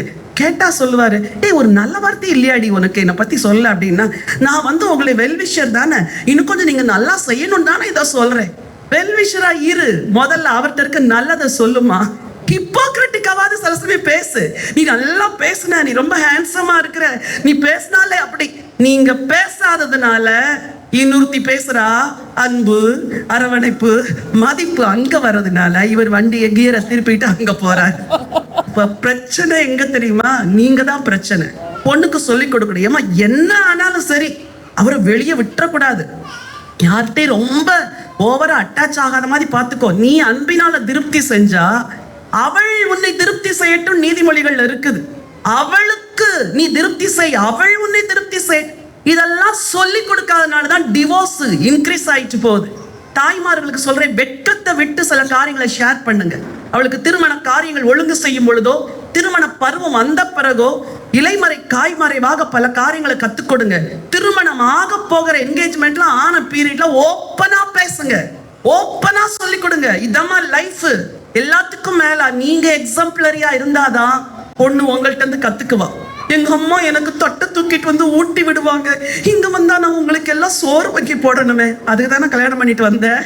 இங்க வந்து மாமியார் தட்டை தூக்கிட்டு வந்து சாப்பாடு ஊட்டுவாங்களா? அவன் ஏன் அதை நினைக்கிறான்னா, வீட்லயே பெருக்குமா, தொடமா, கழுவுமா, வாஷ் பண்ணுமா, மாப் போடுமா, இட்லிக்கு மாவரமா, இன்னைக்கு சமையல் செய்யுமான்னு சொல்லியிருந்தா அதை சொல்வாளா? பையங்களுக்கும் இதேதான். பையங்களை வளர்க்குறீங்களே, உங்களுக்கு சவால் டபுள் த அமௌண்ட் இல்லையா? அவன் வேற மாதிரி வளருவான், ஒரு வேலை செய்ய மாட்டான் வீட்டுல. அப்புறம் அவ சொல்வா, என்ன உங்க அம்மா பெத்து போட்டு உன்னை எனக்குன்னு கொடுத்தா அப்படின்னு அவ சொல்லாதபடி சின்னதுலயே கிச்சனுக்குள்ள விடுங்க வாய்ஸ். அவன் எல்லாத்தையும் அசிங்கம் பண்ணிட்டு தான் போவான். ஒரு ஆம்லெட்டை போடுறதுக்கு கிச்சனே அழுக்காயிரும் இல்ல, ஒரு பிரெட் டோஸ்ட் போடுறதுக்கு கிச்சன் அலங்கோலமா. பரவாயில்லடா, செய்டா, நாளைக்கு உனக்கு ஒண்ணுமே சமைக்க தெரியல, உன் பொண்டாட்டி என்ன சொல்லக்கூடாதுடா அப்படின்னு கல்யாணத்துக்கு முன்னாடி வரைக்கே அவனையும் கொஞ்சம் சாம்பார் வைக்க பழக்குங்க, சிக்கன் செய்ய பழக்குங்க. ஒரு பிரெட் டோஸ்ட் வைப்பா, எதுக்காவது அவ வெளியூர் போயிட்டான்னா அப்புறம் நீ பட்னியா கிடக்க கூடாது, ஸ்விக்கியில வாங்கி சாப்பிடக்கூடாதுப்பா, நீ கொஞ்சம் சமைக்க பழக்க. எவ்வளவு பொறுப்பு இருக்குது பாருங்க, எவ்வளோ பொறுப்புகள். என் அன்பு சகோதரிகளை, எங்கேயோ ஆரம்பிச்சுனா எங்கேயோ போயிட்டு ஆவியானவர் நடத்துகிறார். ஹல்லேலூயா. இந்த ரூத்துடைய வாழ்க்கையில அவளுக்கு வாழ்க்கையே உடைக்கப்பட்டது. ஆனா ஒன்ன டிசைட் பண்ணா, போகிற இடத்துக்கு நான் வருவேன், நீ தங்குற இடத்துல நான். ஹார்ட் ஒர்க்கர், அவன் ரொம்ப ஹார்ட் ஒர்க்கர். மாமியாரை எப்படியாவது காப்பாத்திக்கலாம், உழைச்சாவது காப்பாத்திக்கலாம். இந்த பழக்கம் எங்க வந்ததுன்னா, அவ சின்ன பிள்ளையா இருக்கும் போது வீட்டுல அவளை என்ன செய்ய வச்சாங்க?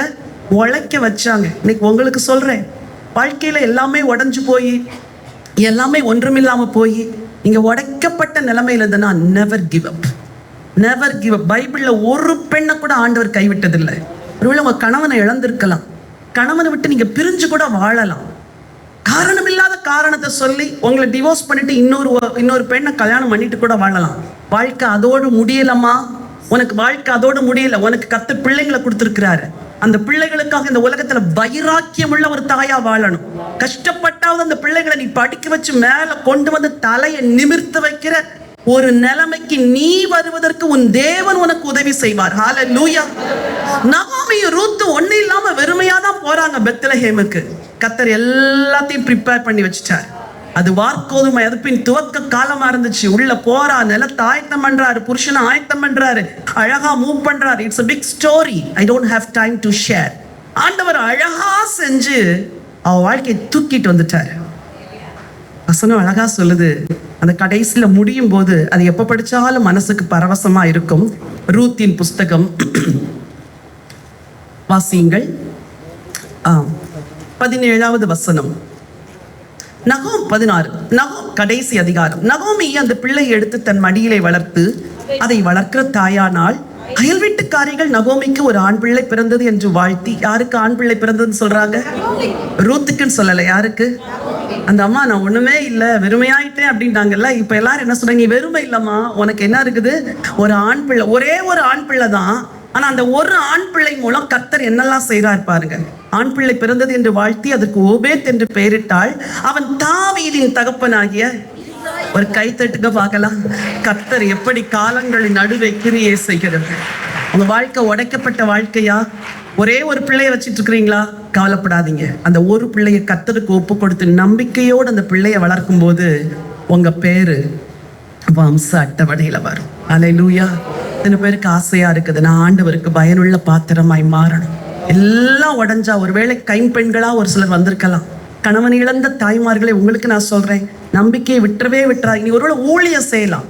கணவன் இருக்கும்போது நான் நல்லா ஊழியம் செஞ்சேன், இப்போ எனக்கு ஊழியமே முடியல, உலகம் என்னை வேற மாதிரி பாக்குது. கவலைப்படாதீங்க. Never give up. ஒரு இஸ்ரவேலின் தேவனாகிய கர்த்தருடைய செட்டைகளின் கீழ் அடைக்கலமாய் வந்த அவளுக்கு நிறைவான பலனை கொடுத்தவர் உங்களுக்கும் என்ன செய்வார்? நம்புறீங்களா? உடைக்கப்பட்ட வாழ்க்கை மாறுமா? மாறுமா? மாறாதா? சில காரியங்கள் எல்லாம் விசுவாசமா அறிக்கை செய்யணும். எனக்கு இல்ல, எப்போ ரொம்ப சோதனை வருதோ அன்னைக்கு உட்கார்ந்து 10 மெசேஜ் ரெடி பண்ணிட்டு போய் பேசிட்டு வந்துடுவேன் டிவில. அன்னைக்கு உட்கார்ந்து ஒரு 7 எபிசோட் ரெடி பண்ணிட்டு, பிசாசே எனக்கு இந்த சோதனைகளை, இந்த போராட்டத்தை கொடுத்து என்ன ஒதுக்கலாம்னு நினைக்கிறியா? என்ன உடைக்கல. இன்னைக்கு தான் நான் போய் புதுசா மெசேஜ் ரெடி பண்ணி என்ன செய்ய போறேன்? ரெக்கார்ட் பண்ணி யூடியூப்ல அப்லோட் பண்ணிடுவேன்.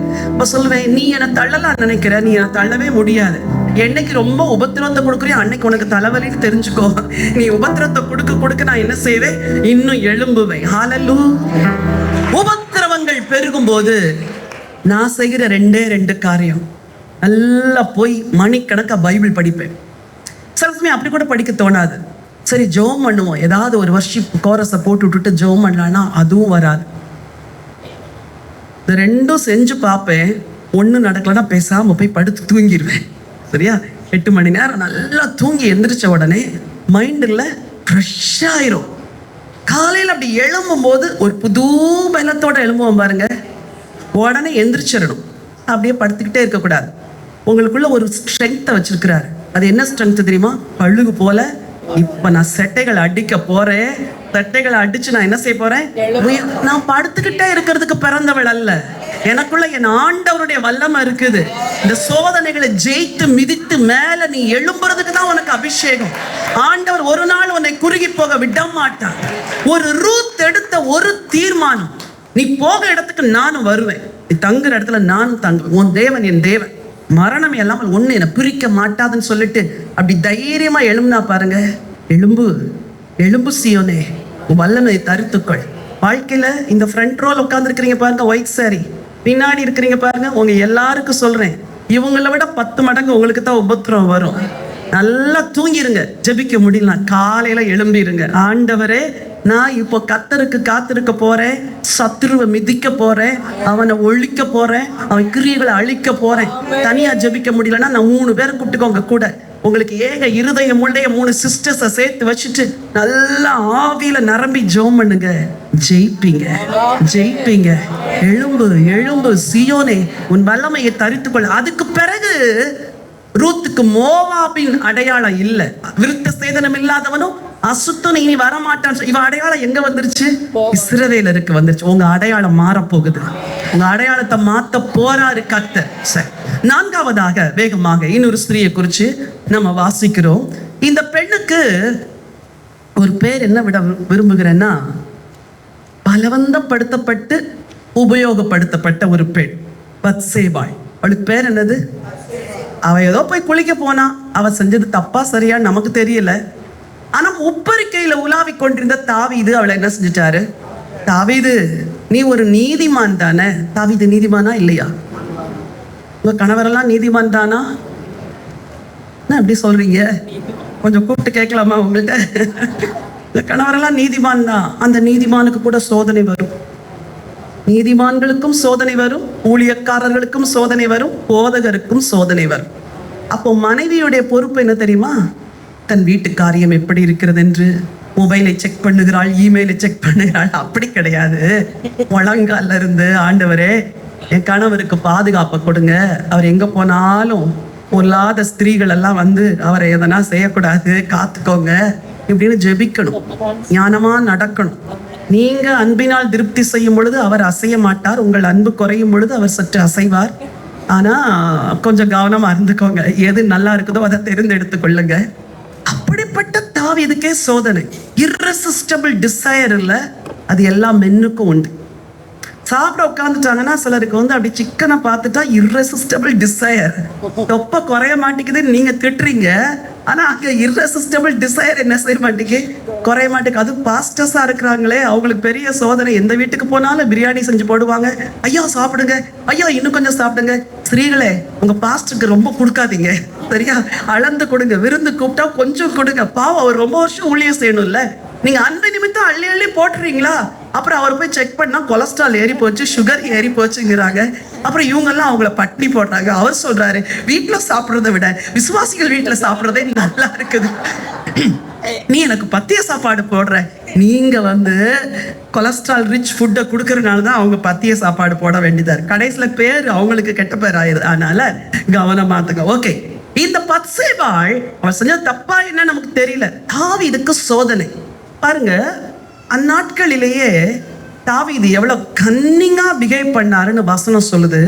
2 சாமுவேல் 11ஆம் அதிகாரத்தை எடுத்துக்கொள்ளுங்க. சில வசனங்களை மட்டும் வாசிக்க விரும்புகிறேன், சரித்திரம் எல்லாத்துக்கும் தெரியும். 2 சாமுவேல் 11ஆம் அதிகாரம் 2வது வசனம். சாயங்காலத்திலே தாவீது தன் படுக்கையிலிருந்து எழுந்து, தாவீது நீ யுத்தத்துக்கு போயிருக்கணும், நீ சாயங்காலத்துல என்ன பண்ற? ரொம்ப நேரம் தூங்கிட்டு எழும்பி உப்பரிக்கையில் உலாவுகிறாய். ஜனமெல்லாம் யுத்தத்தில் இருக்குது. இவர் என்ன செய்யறாரு? அப்கோர்ஸ் அவருக்கும் ரெஸ்ட் வேணும். ஆனா உலாவும் பொழுது அங்க ஒரு ஸ்திரீ ஸ்நானம் பண்ணுகிறதை உப்பரிக்கையின் மேலிருந்து கண்டான், அந்த ஸ்திரீ வெகு பார்க்கிற கண்கள் எப்படினாலும் பார்க்கட்டும், நான் என் இஷ்டம் போலதான் இருப்பேன்னு ஸ்திரீகள் சொல்லக்கூடாது. You must be careful in every வே. உங்க பேச்சு, உங்க உடை, உங்க நடை. ஒரு சர்ச்சில் பாஸ்டரா இருந்தா கூட நீங்க பேசுறதுக்கு ஒரு எல்லை இருக்குது. சபை விசுவாசிகளா இருந்தா கூட ஆப்போசிட் செக்ஸோட பேசுறதுக்கு ஒரு எல்லை இருக்குது. வாலிப பிள்ளைங்களை அன்பா பேசலாம், அரவணைச்சிக்கலாம், அது வேற. But when you talk to men, keep a distance always. எப்பவுமே ஒரு டிஸ்டன்ஸ் இருக்கிறது நல்லது. நம்ம இன்னும் வெஸ்டர்ன் கல்ச்சர் அப்படியே உள்ள அடாப்ட் பண்ணிட்டு வருது, பரவாயில்ல. ஃபாரின்லாம் போனால் எல்லாருக்கும் ஹேண்ட் ஷேக் பண்ணணும், ஷேக் ஹேண்ட்ஸ் பண்ணித்தான் ஆகணும். அங்கே உள்ள வெஸ்டர்ன் பாஸ்டர்ஸ் வந்து ஹக் பண்ணுவாங்க. நீ ஹக் பண்ணாத அப்படின்லாம் சொல்ல முடியாது. அது அந்த கலாச்சாரம். நம்ம கலாச்சாரம் வேற. அப்போ இந்த கலாச்சாரத்துல you should keep distance. Okay, இங்க வசனம் சொல்லுது, 3வது வசனம். அப்பொழுது தாவீது அந்த ஸ்திரீ யார் என்று விசாரிக்க ஆள் அனுப்பினான். தாவீது கியூரியாசிட்டி வந்துருச்சு. அந்த ஸ்திரீ யார் என்று விசாரிக்க. தாவீது ரைச்சஸா அன்ரைச்சஸா? அவன் ஒரு நீதிமான். அந்த நீதிமானே வழிவிலக பண்ணுகிற ஒரு ஸ்திரீ அன்னைக்கு அங்க இருந்திருக்கா. அறிஞ்சு செஞ்சாளா அறியாத செஞ்சாளா நமக்கு தெரியல. ஆனா தாவீது அறிந்து செய்கிறார், ஆள் அனுப்புகிறார். அப்ப சோதனை நீதிமான்களுக்கு வருமா? வரும். ஒரு புக் இருக்குது, கணவருக்கான ஜபங்கள், 20 டைட்டில். அதுல 1 அவருடைய பாலியல் தூய்மைக்கான ஜபம்னு ஒண்ணு இருக்குது. எல்லா ஏரியாஸையும் நீங்க சொல்லி சொல்லி ஜெபம் பண்ணணும். சரி, அப்புறம் வசனம் சொல்லுது, அவள் எலியாவின் குமார். சரி, 4வது வசனம். அப்பொழுது தாவீது ஆள் அனுப்பி, முதல்ல ஆள் அனுப்பி யாருன்னு கேட்டு வர சொல்றாரு. அடுத்து ஆள் அனுப்புறாரு. ஆள் அனுப்பி அழைத்து வர சொன்னான். அவளோடு தப்பு செய்கிறான். 5வது வசனம். அந்த ஸ்திரீ கற்பம் தரித்து தான் கற்புவது என்று தாவீதுக்கு அறிவிக்கும்படி ஆள் அனுப்பினார். இவங்களால பப்ளிக்கா எதையுமே செய்ய முடியல. எல்லாத்தையும் எப்படிதான் செய்யறாங்க? சீக்கிரட்டா. அந்த அம்மாவும் சீக்கிரட்டா ஆள் அனுப்புது, தான் கர்ப்பவதியானேன் என்று. அடுத்த வசனத்தை வாசிங்க. அப்பொழுது தாவீது ஏத்தியனாகிய உரியாவை, அடுத்த ஒரு மெசேஜ் போகுது, என்னிடத்தில் உரியாவை அனுப்பு. David, you are a righteous man. நீ உரியாவை எதுக்கு டேவிட் கூப்பிடுற அப்படின்னா, தப்பு என் மேல வராதபடி உரியாவாலேயே அவ கர்ப்பவதியானான்ட்டு எல்லாரும் நினைக்கட்டும்னு தப்ப என்ன செய்யறாரு? மறைக்கிறாரு. தாவீது நீதிமான். உங்க கணவன் நீதிமான் தான். அந்த நீதிமானுக்கு கூட சோதனைகள் வரும். ஸ்திரீகளே, ஜெபத்திலும் முழங்காலில் நின்று நீங்க காப்பாத்தலைன்னா அவங்க எங்கன்னா சிக்கிக்குவாங்க. சரி, அடுத்து வாசிக்கலாம். உரியா அவனிடத்தில் வந்தபோது 8வது வசனம். உரியாவை நோக்கி, நீ உன் வீட்டிற்கு போய் பாத சுத்தி செய் என்றான். தாவீது, நீ எவ்வளவு உத்தமன். இப்ப எப்படி பிஹேவ் பண்ற? கன்னிங்கா பிஹேவ் பண்ற. உங்களுக்கு தெரியுமா, நீதிமான்கள் பல இப்படி பெண்கள் விஷயத்துல தவறி போகிற ஒரு காலம் இது. ஆள் அனுப்பி, நீ போய் உன் வீட்டுல போய் இரு, பாத சுத்தி செஞ்சுக்கோ. பின்னாடி பதார்த்தங்கள் எல்லாம் அனுப்புறாராம். என்னென்ன கன்னிங் வேஸ் உண்டோ அவ்வளோ கன்னிங் வேஸும் பண்றார். அவன் சொல்றான், உத்தமன். என் ஜனமும் இஸ்ரவேலின் சேனையும் பாளையத்துல இருக்குது, ஐயா நான் போகமாட்டேன், என் மனைவியோட போய் சந்தோஷமா இருக்க நான் போகமாட்டேங்கிறான். பலவந்தப்படுத்தி குடிக்க வைக்கிறான். தாவீது, நீயா அதை செய்யற? இப்ப குடிக்க வச்சாலாவது வீட்டுக்கு என்ன செய்வான்? போயிருவான். தான் மேல என்ன வராது? தப்பு பழி வராது. மறைக்க பாக்குறான். தாவீதுக்கள் மட்டும் இல்ல, பல தாவீதிகளும் இருக்கிறாங்க. தே போல தப்பு செய்யற தாவீதிகள், புருஷனுக்கு தெரியாதே இன்னொரு வாழ்க்கை வாழ்ற தாவீதிகள் நிறைய பேர் இருக்கிறாங்க. Be careful. ஆண்டவர் ரொம்ப நீதியுள்ள ஒரு தேவன். சத்தியத்தெல்லாம் அறிஞ்சிட்டு நீங்க இஷ்டம் போல மறைமுகமான வாழ்க்கை வாழ்ந்தா ஒரு நாள் எல்லாத்தையும் வெளியே கொண்டு வந்துருவார் ஆண்டவர். அவர் ஒரு நீதியுள்ள தேவன். இன்னொரு குடும்பம் உங்களால கெடக்கூடாது. அவன் தப்பு செஞ்சான், அவன் தப்பு செய்யறதுக்கு யாரு காரணம்? அது இன்னொரு அவள் தான் காரணம். அப்ப நீங்க அந்த அவளா இருக்க கூடாது. நீங்க ஒரு இடர்களுக்கு ஏதுவான பெண்ணா இருக்கணும். எல்லாம் நடக்குது. கடைசியில உரியா கையிலே லெட்டர் கொடுத்து அனுப்புறான். தாவீது ஒரு ஜெபம் பண்றாரு, ஆண்டவரே, தன் பிள்ளைகளை உணர்கிறவன் யார்? மறைவான குற்றங்களுக்கு என்னை நீங்களாக்கும், துணிகரமான பாவங்களுக்கு அப்பொழுது நான் பெரும்பாதகத்துக்கு. அப்போ தாவீது வாழ்க்கையில சின்னதா பெருசா வளர்ந்து கடைசியில உரியாவே க்ளோஸ் பண்ணிடுறான். உரியா ஒரு உத்தமன், உரியா ஒரு நீதிமான், தாவீதுக்கு உத்தம சேவகன். தாவீது, ஒரு பெண்ணுக்காக நீ எதெல்லாம் இழக்கிற பாரு, ஒரு உத்தமனை நீ இழக்கிற. இந்த தப்பை செஞ்சுட்டு ரொம்ப நாளா கர்த்தர்ட்ட போய் தாவீது மன்னிப்பு கேட்கல, மறைச்சு வச்சுட்டே இருக்கிறார். வெளியே சொல்லலை. இந்த விஷயம் தீர்க்கதரிசியாகிய நாத்தானுக்கு ஆண்டவர் வெளிப்படுத்துறார். நான் சொல்றேன், ரொம்ப நாளா மறைச்சு வச்சா யாருக்குன்னா வெளிப்படுத்திடுவார் ஆண்டவர். வெளியே வந்துடும். You cannot hide it for many days. Nathan நேரா வரான். தாவீது ஒரு ஐஸ்வர்யவானுக்கு நிறைய ஆடுகள் இருந்துச்சு, ஒரு தரித்திரனுக்கோ ஒரே ஒரு ஆடு. கதை சொல்றான். யார் அவனை கொலை செய்யணும், நீ அந்த மனுஷன்கிறான். ஐயோ என் தப்பு வெளியாயிட்டேன்னு அழுது புலம்பி எழுதின சங்கீதம் தான் சங்கீதம் 51. தாவீது மனம் திரும்பிட்டான். என்ன மன்னிச்சிருங்க ஆண்டவரே, என்ன மன்னிச்சிருங்க ஆண்டவரே, என்ன மன்னிச்சிருங்க ஆண்டவரே, என்ன மன்னிச்சிருங்க ஆண்டவரே. கர்த்தர் மன்னிச்சாரு. நீதிமானுக்கு பூமியில சரிக்கட்டப்படும் என்ற வார்த்தையின்படி அவனுக்கு பிறந்த பிள்ளை என்ன செஞ்சாரு? அடிச்சிட்டார். பத்சேபாளுக்கு வருத்தமா இருந்திருக்கும். நான் விரும்பலையே, நான் கேட்கலையே, நான் பலவந்தப்படுத்தப்பட்டு உபயோகப்படுத்தப்பட்டேனே, எனக்கு பிறந்த பிள்ளை செத்துருச்சேன்னு அவ கவலைப்பட்ட போது ஆண்டவர் கிருபையை கொடுத்து இன்னொரு பிள்ளைய கொடுத்தார். அந்த பிள்ளைக்கு பேர் என்ன? சாலமோன். அவனிடத்தில் தேவன் அன்பா இருந்தார் அப்படின்னு வசனம் சொல்லுது. ஆண்டவர் சில வேளைகளில் சிக்ஷித்து திரும்ப சேர்த்து கொள்ளுகிறார். அன்பா இருந்ததுனாலதான் பேரை எங்க கொண்டாந்து வச்சாரு? வம்ச அட்டவணையில. பத்சேபாள் பாவம் செஞ்சவள், ஆனா அவ பேரு வம்ச அட்டவணையில இருந்துச்சு.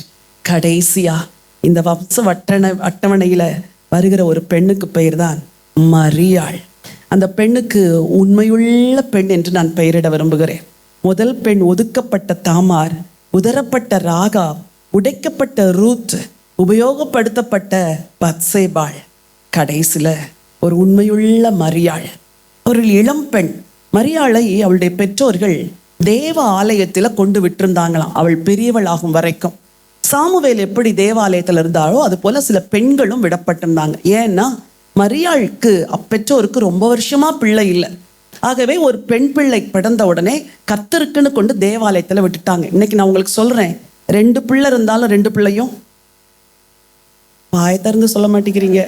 2 பிள்ளையும் கர்த்தருக்கு. 4 பிள்ளை இருந்தா 4 பிள்ளையும் ஆண்டவரே என் முதல் பிள்ளை உமக்கு கொடுப்பேன் அப்படி ஜெபம் பண்ணாதீங்க. ஆண்டவரே என் எல்லா பிள்ளைகளும் உங்களுக்கு தான் ஆண்டவரே அப்படி சொன்னாதான் ஒரு பிள்ளை ஊழியம் செய்யும், இன்னொரு பிள்ளை ஊழியமும் செய்யும், உலக வேலையும் செய்யும், ஒரு பிள்ளை சபைகளை கட்டும், ஒரு பிள்ளை ஏதோ ஒரு ஊழியத்தை தாங்கும். 4 பிள்ளையும் உங்களுக்குன்னு சொல்லி ஜெபம் பண்ணணும். சரியா?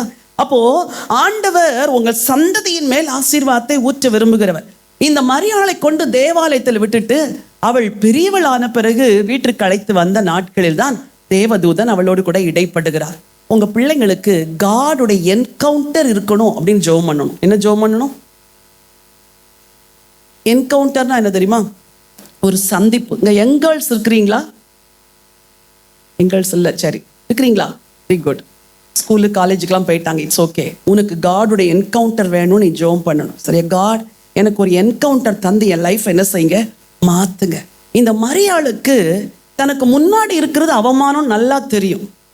தெரிஞ்சும் கூட நான் ஆண்டவருக்கு அடிமைன்னு சொல்லிட்டேன். இன்னைக்கு நான் சொல்றேன், பெண்களாகிய நீங்க ஆண்டவருக்காக எழும்புறதுக்கு சமுதாயம் அவ்வளோ ஈஸியா விட்டுறாது, சபை அவ்வளோ ஈஸியா விட்டுறாது. அதென்ன அந்த அம்மா வந்து பிரசங்கம் பண்ணுது, அதென்ன அந்த அம்மா ஆராதிக்குது, நீங்க இவங்கள விடுங்க, அதென்ன பெண்கள் எல்லாம் ஏன் செய்யக்கூடாது? ஒரு தெபோராள் மட்டும் யுத்தத்துக்கு போனானோன்னு எல்லாரும் கை தட்டுறீங்க, தெபோராளை எழும்புன்னு சொல்றீங்க. ஆனா வீட்டுல உள்ள மனைவி எழும்புனா உட்கார வைக்கிறீங்க, அடக்கி வைக்கிறீங்க.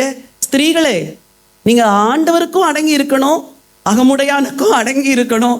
ஆனா ஆண்டவருக்கு ஊழியம் செய்யறோம்னு வரும்போது கொஞ்சம் அடங்காது, பணிவா தாழ்மை. எங்க என்ன கேட்கிறேன், நான் ஊழியத்துக்கு தான் நான் போறேங்கிறேன். அப்படி அன்பு செலுத்தி நீங்க ஊழியம் செய்யணும். அவர் விட மாட்டாருன்னு வீட்டுக்குள்ள உட்காந்தா 78 வயசு வரைக்கும் நீங்க வீட்டுல தான் இருப்பீங்க, எதையும் சாதிக்க மாட்டீங்க. எங்களுக்கெல்லாம் போராட்டம் இல்லைன்னு நினைக்கிறீங்களா? நான் ஊழியத்துக்கு போகும்போது ஒவ்வொரு முறையும் எங்க அப்பாவுக்கு முன்னாடி போய் சிறை கைதி மாதிரி நிற்பேன். அப்பா, நான் இன்னைக்கு ஒரு ஊழியத்துக்கு போறேன். அந்த ஒரு வார்த்தையை சொல்றதுக்கு முந்தின ராத்திரி எல்லாம் ஜோம் பண்ணுவேன். எங்க அப்பா அப்படி மேலே என் கிளை பாப்பா. கிளினிக்கை யார் பாப்பா? 2 நாள்ப்பா. பேஷண்ட்ஸ்க்கெல்லாம் சொல்லிட்டேன். அவங்க வந்து மண்டே வரேன். மண்டேயா? எத்தனை நாள்? 3 நாளா? 3 நாளெல்லாம் எதுக்குமா? அதெல்லாம் யாருன்னா முழு நேரம் ஊழியக்காரங்க. நீ எதுக்குமா உன் பிராக்டிஸை விட்டுட்டு போற? உள்ளம் கொதிக்கும். ஆண்டவரே, எங்க அப்பாவின் கண்களை திறங்க ஆண்டவரே. அப்படி இப்படி போராடிதான் வாலிப நாட்கள்ல ஊழியத்துக்கு போனேன். இந்த போராட்டத்தை பார்த்த உடனே புரிஞ்சுக்கிட்டேன், கல்யாணம்னு ஒண்ணு ஆனா ஊழியத்துக்கு என்ன விடுற ஒரு மனுஷனை தான் என்ன செய்யணும், கல்யாணம் பண்ணணும். இல்லைன்னா வேணவே வேணான்னு தீர்மானிச்சனால லேட்டாக தான் கல்யாணம் பண்ணேன். இன்னைக்கு உலகமெல்லாம் போகிறேன். அல்லேலூயா. வாலிப பெண் பிள்ளைகளே, உங்களுக்கு அன்பா சொல்கிறேன். நேரலையிலோ தொலைக்காட்சியிலோ யூடியூப்லோ என் செய்தியை கேட்குற உங்களுக்கு நான் அன்பா சொல்கிறேன், wait for the Lord's perfect time. நீயா சூஸ் பண்ணாதம்மா, உனக்கு தெரியாது. உனக்கு வயசு 18, உனக்கு வயசு 21. இப்போ சூஸ் பண்ணா பெஸ்ட்டாக சூஸ் பண்ண மாட்டேன். அப்புறம் 35 வயசுல ஏன்டா இவரை சூஸ் பண்ணேன்னு கவலைப்படுவேன். உங்க அப்பா கையில கொடு. அவர் காலகாலமா மேட்ச் மேக்கரா இருந்தவர். அவருக்கு தெரியும் யாருக்கு யாரை சேர்க்கணும், எந்த ஜாடிக்கு எந்த மூடியை போடணும் அவருக்கு தெரியும். அவர் கையில கொடுத்துட்டு நீ கம்முன்னு இருந்தா ஆண்டவர் அழகா கொண்டாந்து என்ன செய்வாரு, மேட்ச் பண்ணுவார். ஒரு வாலிப மகள் ஆண்டவரை அறியாத குடும்பத்திலிருந்து பிறந்தாள். இவள் ஆண்டவரை ஏற்றுக்கொண்டால் என்று தெரிஞ்ச உடனே பெற்றோருக்கு தெரிஞ்சு பயங்கர உபத்திரவப்படுத்தி அடிச்சு 7 நாள் வீட்டுக்குள்ள போட்டு சாப்பாடு கொடுக்காத வச்சிருந்தாங்க. குளிக்கல, அந்த ரூம்ல வாஷ்ரூம் கிடையாது. ஜஸ்ட் இமேஜின், சாப்பாடு இல்லை. 7 நாள் போட்டுட்டு 7வது நாள் அவளுக்கு ஒரு பையனை பார்த்து ஃபிக்ஸ் பண்ணிட்டாங்க. அடுத்த 7வது நாள் கல்யாணம். இவ என்ன செய்யணத்தில், ஆண்டவரே இதுக்கு மேல எனக்கு உங்களுக்கு நிற்க எனக்கு என்ன இல்லை, பலன் இல்லை, எனக்கு தயவு செய்து நீங்க என் வாழ்க்கையை நடத்துங்கன்னு ஒப்பு கொடுத்துட்டா. கல்யாணமும் ஆயிடுச்சு. கல்யாணம் நடந்தது என்னவோ பொதுவா அந்த மாதிரி தான் நடந்துச்சு. கல்யாணம் அன்னைக்கு அன்று இரவு இவளுக்கு ஒரே பதஷ்டம், இந்த மனுஷன் எப்படி இருப்பானோன்ட்டு. அப்போது அவர் பேசும்போது சொன்னாங்க, அம்மா நான் முதல்ல உனக்கு ஒன்று சொல்லிடுறேன், உனக்கு எல்லா உரிமையும் நான் தரேன், உன்னை ரொம்ப நேசிப்பேன், உன்னை கடைசி வரைக்கும் கண்கலகாமல் காப்பாற்றுக்குவேன். ஆனால் ஒன்றுமா, நான் இயேசு சாமியை என் ரட்சகராக ஏற்றுக்கிட்டேன். அதனால அவரை வணங்குறதுக்கு மட்டும் நீ எனக்கு பெர்மிஷன் கொடுன்னு சொன்னார். எப்படி பாருங்க, மேட்ச் மேக்கருக்கு ஒரு கை தட்டுங்க பார்க்கலாம். அவன் நினைச்சா வாழ்க்கை கண்ணீர்ல துவங்கும் முதலிரவே அப்படின்னா அவளுக்கு அந்த முதல் நாளே ஆண்டவர் எப்படி மாத்திட்டாரு. ஐயோ இவளுக்கு மகிழ்ச்சி தாங்கணும், ஐயோ நானும் என் சாமியை ஏற்றிருக்கிறேன். அவங்க லைஃப் எவ்வளவு சந்தோஷமா துவங்கி இருக்கும் பாருங்க. சொல்லுங்க, மேட்ச் மேக்கர் நல்லா மேட்ச் பண்ணுவாரு. நீயா மேட்ச் பண்ணிக்கிட்டனா அங்க எங்கன்னா சிக்கல் இருக்கும். அதனால அவர் கையில கொடுத்துரு, கர்த்தர் உன்னை நடத்துவார். இந்த மரியாள் நான் ஆண்டவருக்கு அடிமை என்று அர்ப்பணம் செஞ்சாளா, அவள் வயிற்றிலிருந்து ரட்சகர் பிறந்தார், உலகத்தை ரட்சிக்க வந்தார். நான் சொல்றேன், உங்களுக்குள் இருந்து புறப்படுகிற ஜீவ நதியாகிய பரிசுத்த ஆவியானவர் உங்களை அநேகருடைய ரட்சிப்புக்கு பயனுள்ள பாத்திரமாய் மாற்றுவார். யங்கர்ஸுக்கு பேசுறேன், நீங்க ரொம்ப வாலிப மகள் தான், ஆனா உன் வாழ்க்கையை அவருக்கு சரண்டர் பண்ணும்போது உன்னையும் மரியாளை போல மாற்றுவார். அந்த வம்ச அட்டவணையில் வந்த 5 பெண்களும் வித்தியாசமான பின்னணியிலிருந்து வந்தவங்க, ஆனா மேன்மையான வாழ்க்கையை பெற்று நமக்கு முன்னதா சாட்சியா இருக்கிறாங்க. உங்களையும் ஆண்டவர் பயன்படுத்துவார். இன்னைக்கு நம்ம எல்லாருடைய வாழ்க்கையும் ஆண்டோட கையில ஒப்பு கொடுக்கலாமா? எல்லாரும் எழும்பி நில்லுங்க. ஜஸ்ட் ஒரு 5 மினிட்ஸ் தான். உங்களுக்காக ஜெபித்து நான் உங்களை வாழ்த்தி ஆசீர்வதித்து அனுப்ப விரும்புகிறேன். எல்லாரும் இருக்கிற இடங்களை எழும்பி நில்லுங்கள். Thank you Jesus. ஹல்லேலூயா. எழும்பு சீயோனே, உன் வல்லமையை தரித்துக்கொள். பரிசுத்த நகரமாகிய எருசலேமே, உன் அலங்கார வஸ்திரத்தை உடுத்திக்கொள். Thank you Jesus. வாயை திறந்து ஆண்டவருக்கு நன்றி சொல்லுங்க. வாயை திறந்து நன்றி சொல்லுங்க. ஆண்டவரை பார்த்து சொல்லுங்க, என் வாழ்க்கை உடைக்கப்பட்ட வாழ்க்கைப்பா, ஒதுக்கப்பட்ட வாழ்க்கை ஆண்டவரே, பலரால் உபயோகப்படுத்தப்பட்ட ஒரு வாழ்க்கை ஆண்டவரே. ஆண்டவரே, என் வாழ்க்கை சின்னாபின்னமா இருந்த வாழ்க்கை, பயனில்லாத ஒரு வாழ்க்கை கூட நான் வாழ்ந்துட்டேன் ஆண்டவரே. என் வாழ்க்கையில அந்தரங்க பாவங்கள் ரொம்ப செஞ்சிருந்தேன் ஆண்டவரே. ஆனா அத நிமித்தமே எனக்கு ரொம்ப குற்ற உணர்வு. நான் இன்னைக்கு நீங்க என்னை மன்னிச்சு கழுவி என்னை உங்க மகளா ஏற்றுக்கொண்டதற்காய் நன்றி. வாயை திறந்து சொல்லுங்க. ஒரு தாமார் ஒரு தைரியமான முடிவு எடுத்தாள், ஆண்டவர் அதையும் மன்னித்தார். ஒரு ராகாப், அவள் மனம் திரும்பினாள், ஆண்டவர் அவள் பாவ வாழ்க்கையை மன்னித்தார். ஒரு ரூத் உடைக்கப்பட்ட பாத்திரம், கர்த்தருக்கு தன்னை ஒப்பு கொடுத்தாள், கர்த்தர் அவளுக்கு வழிகளை திறந்தார். ஒரு பத்சேபாள், அவள் அறியாமையினாலே சிக்குண்டாள் தாவீதினிடத்துல, ஒரு நீதிமான் தவறு செய்து அவன் பாவம் செய்வதற்கு கூட அவள் காரணமாயிருந்தாள். ஆனால் அவளையும் மன்னித்து அவள் கர்ப்பத்தில் ஒரு சாலமோனை கொடுத்தார். ஒரு மரியாள், she was an innocent woman. அவள் ரொம்ப இன்னசென்ட்டா இருக்கிற ஒரு வாலிப மகள். உலகத்தால் கரைப்படுத்தாதபடி தன்னை காத்து கொண்டதுனால அவள் மூலம் இரட்சகர் வந்தார். வலது கையை உயர்த்தி சொல்லுங்க, ஆண்டவரே என் வாழ்க்கையின் கரைகள் எல்லாம் மன்னிச்சிருங்க ஆண்டவரே. சொல்லுங்க, என்னை கழுவி பரிசுத்தப்படுத்துங்க ஆண்டவரே. என்னையும் உமக்கு உகந்த பாத்திரமாய் மாற்றுங்க ஆண்டவரே. நான் இந்த உலகத்தில் அநேக ஸ்திரீகளுக்கு உங்க அன்பை சொல்லணும் ஆண்டவரே. நான் திறப்பில் நின்று ஜெபிக்கிற மகளாய் மாறணும் ஆண்டவரே. பிறர் இடராதபடிக்கு வாழுவதற்கு நான் கவனமாய் வாழ எனக்கு உதவி செய்யுங்கப்பா. பரிசுத்தமானது என் வாழ்க்கையின் அலங்காரமாய் இருக்கட்டும் ஆண்டவரே. வாயை திறந்து சொல்லுங்க, வாயை திறந்து சொல்லுங்க, வாயை திறந்து 2 நிமிஷம் ஜெபம் பண்ணுங்க. என் வாழ்க்கையை ஒப்பு கொடுக்கிறேன்னு சொல்லுங்க. சொல்லுங்க, நான் ஏதாவது உங்களுக்கு ஊழியம் செய்யணும் ஆண்டவரே. எழும்பு சீயோனே, உன் வல்லமையை தரித்துக்கொள், அலங்கார வஸ்திரத்தை உடுத்திக்கொள் என்று சொன்னாரே. ஆண்டவருடைய வார்த்தையின்படி, ஆண்டவருடைய வார்த்தையின்படி நீ எழும்ப போகிறாய். நீ எழும்ப போகிறாய் மகளே. நீ கீழே வேர்பற்றி மேலே பூத்து காய்த்து நீ இந்த உலகத்தை தேவனுடைய நாம மகிமைக்கென்று நிரப்புகிற நாட்கள் வரும். உன் சந்ததிகளெல்லாம் எழும்புவாங்க. உன் சந்ததியை குறித்து கவனமா இரு. ஒரு ஐனிக்கையாளை போல, ஒரு லோவிசாளை போல உன் தலைமுறை ஆண்டவருக்கு எழும்பணுங்கிறதுல ரொம்ப கவனமா இருங்க. அம்மா, நீங்க உங்க பிள்ளைங்களை கர்த்தருக்காக வளர்த்துருங்க, கர்த்தருக்காக ஒப்பு கொடுத்துருங்க. உங்க சந்ததி எழும்படும். இந்த தலைமுறைக்காக திறப்பில நின்று ஜெபம் பண்ணுங்க. 5 ஸ்திரீகள் 4 ஸ்திரீகளாய் கூடி வாரம் ஒரு முறை அடுத்த தலைமுறைக்காய் ஆண்டவரை நோக்கி மன்றாடுங்க. கர்த்தர் ஒரு எழுப்புதலை கொண்டு வர போகிறார். அந்த எழுப்புதலுக்கு உங்களை பயன்படுத்த போகிறார். உங்கள் ஜெபங்களை பயன்படுத்த போகிறார். நீங்க கிறிஸ்துவுக்குள் நடத்துகிற ஒரு ஆத்துமா பல ஆயிரங்களை ஆண்டவருக்குள்ள கொண்டு வரும். அப்படிப்பட்ட அபிஷேகத்தை உங்க மேல வைக்கிறார். கர்த்தர் உன்னை வாழ வைப்பார். நான் பட்ட மரம் என்று சொல்லாதிருங்கள். நான் அடைக்கப்பட்டவள் என்று சொல்லாதிருங்கள்.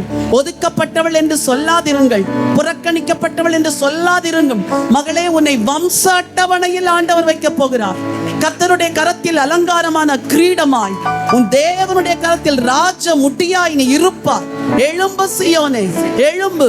உன் வல்லமையை தரித்துக்கொள், பலத்தை எடுத்துக்கொள்ளுங்க. கர்த்தருடைய சமூகத்திலிருந்து வல்லமையை வாங்கி கொள்ளுங்க. அவருக்காய் பயன்படுவதற்குரிய வல்லமை இயேசுவின் நாமத்தில் உண்டாவதாக. சிந்தை மாறட்டும். இன்னைக்கு ஒரு தீர்மானம் எடுங்க. வாயை திறந்து சொல்லுங்க, ஏசப்பா, இனி எனக்காக வாழ போகிறது இல்ல, நான் உங்களுக்காய் வாழ போகிறேன். நித்திய மகிமைக்காய் வாழுவேன் ஆண்டவரே. ஹல்லேலூயா.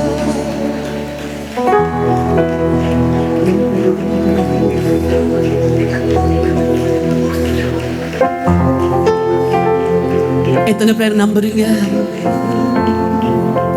யாக்கோபே நீ வேறொன்றுவாய், யாக்கோபே நீ வேறொன்றுவாய், பூத்து குலுங்கிடுவாய், காய்த்து கனி தருவாய், பூத்து குலுங்கிடுவாய், காய்த்து கனி தருவாய், பூமியெல்லாம் நிரப்பிடுவாய், இந்த பூமியெல்லாம் நிரப்பிடுவாய்.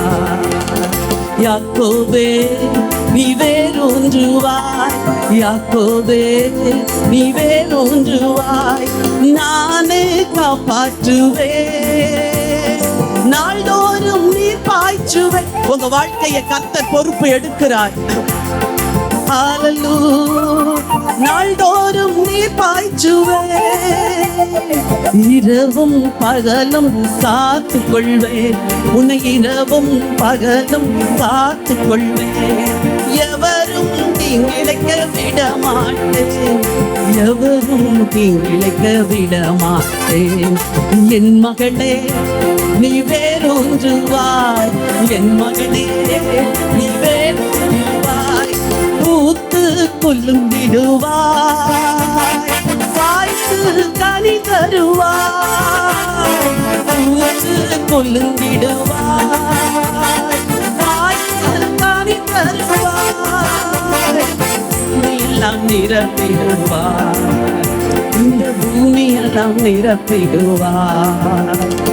நுகங்களை முறித்து விட்டே, கட்டுகளை அறுத்து விட்டே, உன் நுகன் எலும்பு சீயோனை, உன் கழுத்தில் இருக்கிற கட்டுகளை உன் ஆண்டவர் இன்றைக்கு அறுத்து விட்டார்.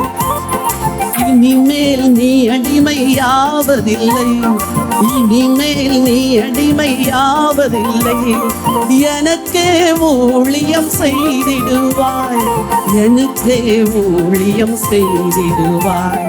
யாக்கோபே நீ வேரூன்றுவாய், யாக்கோபே நீ வேரூன்றுவாய். பூத்து குலுங்கிடுவாய், காய்த்து கனித்த சொல்லுங்க. நான் பூத்து குலுங்கிடுவேன் என்று சொல்லுங்கள். குலுங்கிடுவேன், காய்த்து கனி தருவேன். பூமி எல்லாம் நிரப்பிடுவேன், இந்த பூமி எல்லாம் நிரப்பிடுவேன். புதிதும் கூமையான போரடிக்கும் கருவியாக்குவேன். உன்னை இன்னைக்கு ஆண்டவர் உன்னை புதிதும் கூர்மையமான ஒரு போரடிக்கும் கருவியாய் மாற்றுகிறார். புதிதும் கூர்மையான போரடிக்கும் கருவியாக்குவேன்.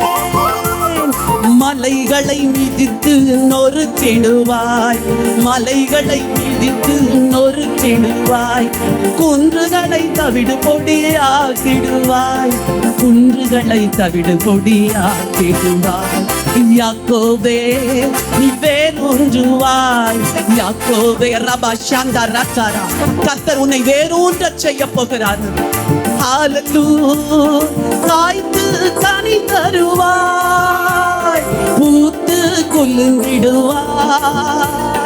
காய்த்து கனி தருவாய், பூத்து குலுங்கிடுவாய்.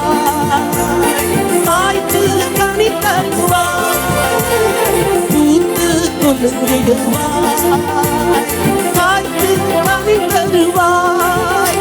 நீ எழும்பி சொல்லிடுவாய், இயேசுவுக்காய் பிரகாசிப்பாய்.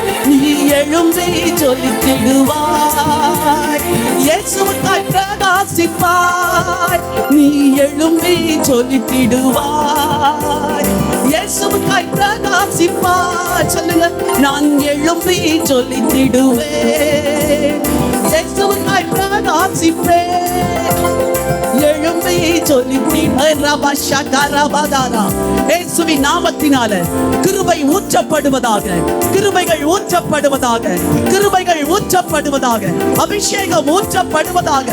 ஆண்டவரே, பழைய வாழ்க்கை மறைந்தது, பழைய வாழ்க்கை ஒளிந்தது, முந்தினவைகள் மறக்கப்பட்டு போனது, சகலவற்றையும் புதிதாக்குகிறீர். எல்லாம் புதிதாக்குகிறது. நீ எழும்புவாய், உன் சந்ததி எழும்போ, உன் பிள்ளைங்க எழும்புவாங்க. உன் பிள்ளைகள் எழும்பி இயேசுவுக்காய் பிரகாசமுள்ள நட்சத்திரங்களாய் மாறுவார்கள். வானத்து நட்சத்திரங்களைப் போல உன் பிள்ளைகள் எழும்பி பிரகாசிப்பார்கள். எழும்பு மகளே, எழும்பு, எழும்பு. நீ பிரகாசிப்பாய், உன் சந்ததி பிரகாசிக்கும், உன் தலைமுறை பிரகாசிக்கும், உன் வம்சமே பிரகாசிக்கும். ஹல்லேலூயா. கரங்களை தட்டி ஆண்டவருக்கு நன்றி சொல்லலாமா? கரங்களை உயர்த்தி சொல்லுங்க. பூத்து குலுங்கிடுவே, காய்ந்து கனி தருவே. பூத்து குலுங்கிடுவே, காய்த்து கனி தருவே. பூமி எல்லாம் நிரப்பிடுவே. உங்கள் சந்ததி தேசம் முழுவதும் பரம்பும். உன் பிள்ளைகள் அந்நிய தேசங்களிலும் ஆண்டவருக்காய் எழும்பி பிரகாசிப்பார்கள்.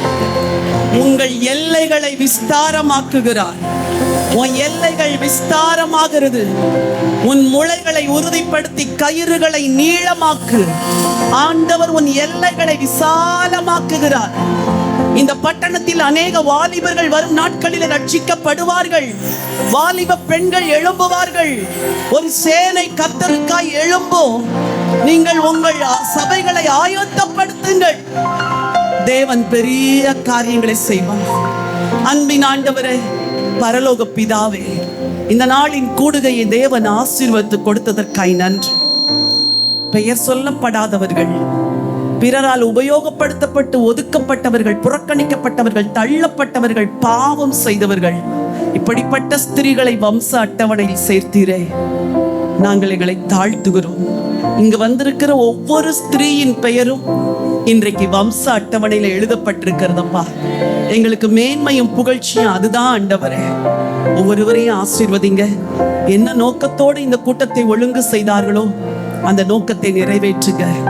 வரும் நாட்களில் இந்த கன்னியாகுமரி டிஸ்ட்ரிக்ட்ல ஒரு பெரிய எழுப்புதல் வரப்போறதற்காக, பெரிய எழுப்புதல் வரப்போறதற்காக, அக்கறை தீ பிளம்பாய் பற்ற போகிறதற்காக நன்றி. அதற்கு உங்க பிள்ளைங்க ஒவ்வொருவரையும் கருவியா எடுத்து பயன்படுத்துங்க. இந்த மேடையில் அமர்ந்திருக்கிற எல்லா ஊழியக்காரர்களுக்காக ஜெபிக்கிறேன். உடைய பிள்ளைகளை பலப்படுத்துங்க ஆண்டவரே. இந்த ஃபெடரேஷன் ஆஃப் பென்டிகாஸ்ட் சர்ச்சஸ்ல இருக்கிற எல்லா லீடர்ஷிப் பொசிஷன்ல இருக்கிறவங்களுக்காக ஜெபிக்கிறேன். நல்ல தலைமைத்துவ ஆவி அவர்களை நிரப்பட்டும். தெபோராளுக்கு கொடுத்த அந்த லீடர்ஷிப் அனாயிண்டிங் உங்க பிள்ளைங்க மேல இறங்கட்டும்னு சொல்லி ஜெபிக்கிறேன். சபைகளிலே எழுப்புதல் உண்டாகட்டும். சபைகள் பரிசுத்தப்படட்டும். ஆத்தும ஆதாயம் செய்யட்டும். இந்த வருஷம் மீதி இருக்கிற 6 மாதத்துல இவர்கள் எல்லாரும் ஒருவரையாவது ஆண்டவருக்குள் நடத்த வேண்டும். ஒருவரையாவது கிறிஸ்துவுக்குள் நடத்தணும்பா. இந்த வைராக்கியத்தோடு உம்முடைய ஜனங்களை அனுப்புங்க. மகிமை, துதி, கனம், ஸ்தோத்திரம் எல்லாவற்றையும் உமக்கே எடுக்கிறோம். ஆண்டவர் இயேசு கிறிஸ்துவின் நாமத்தில் ஜெபிக்கிறேன் ஜீவனுள்ள நல்ல பிதாவே. ஹல்லேலூயா. கர்த்தர் உங்களை ஆசீர்வதிப்பார்.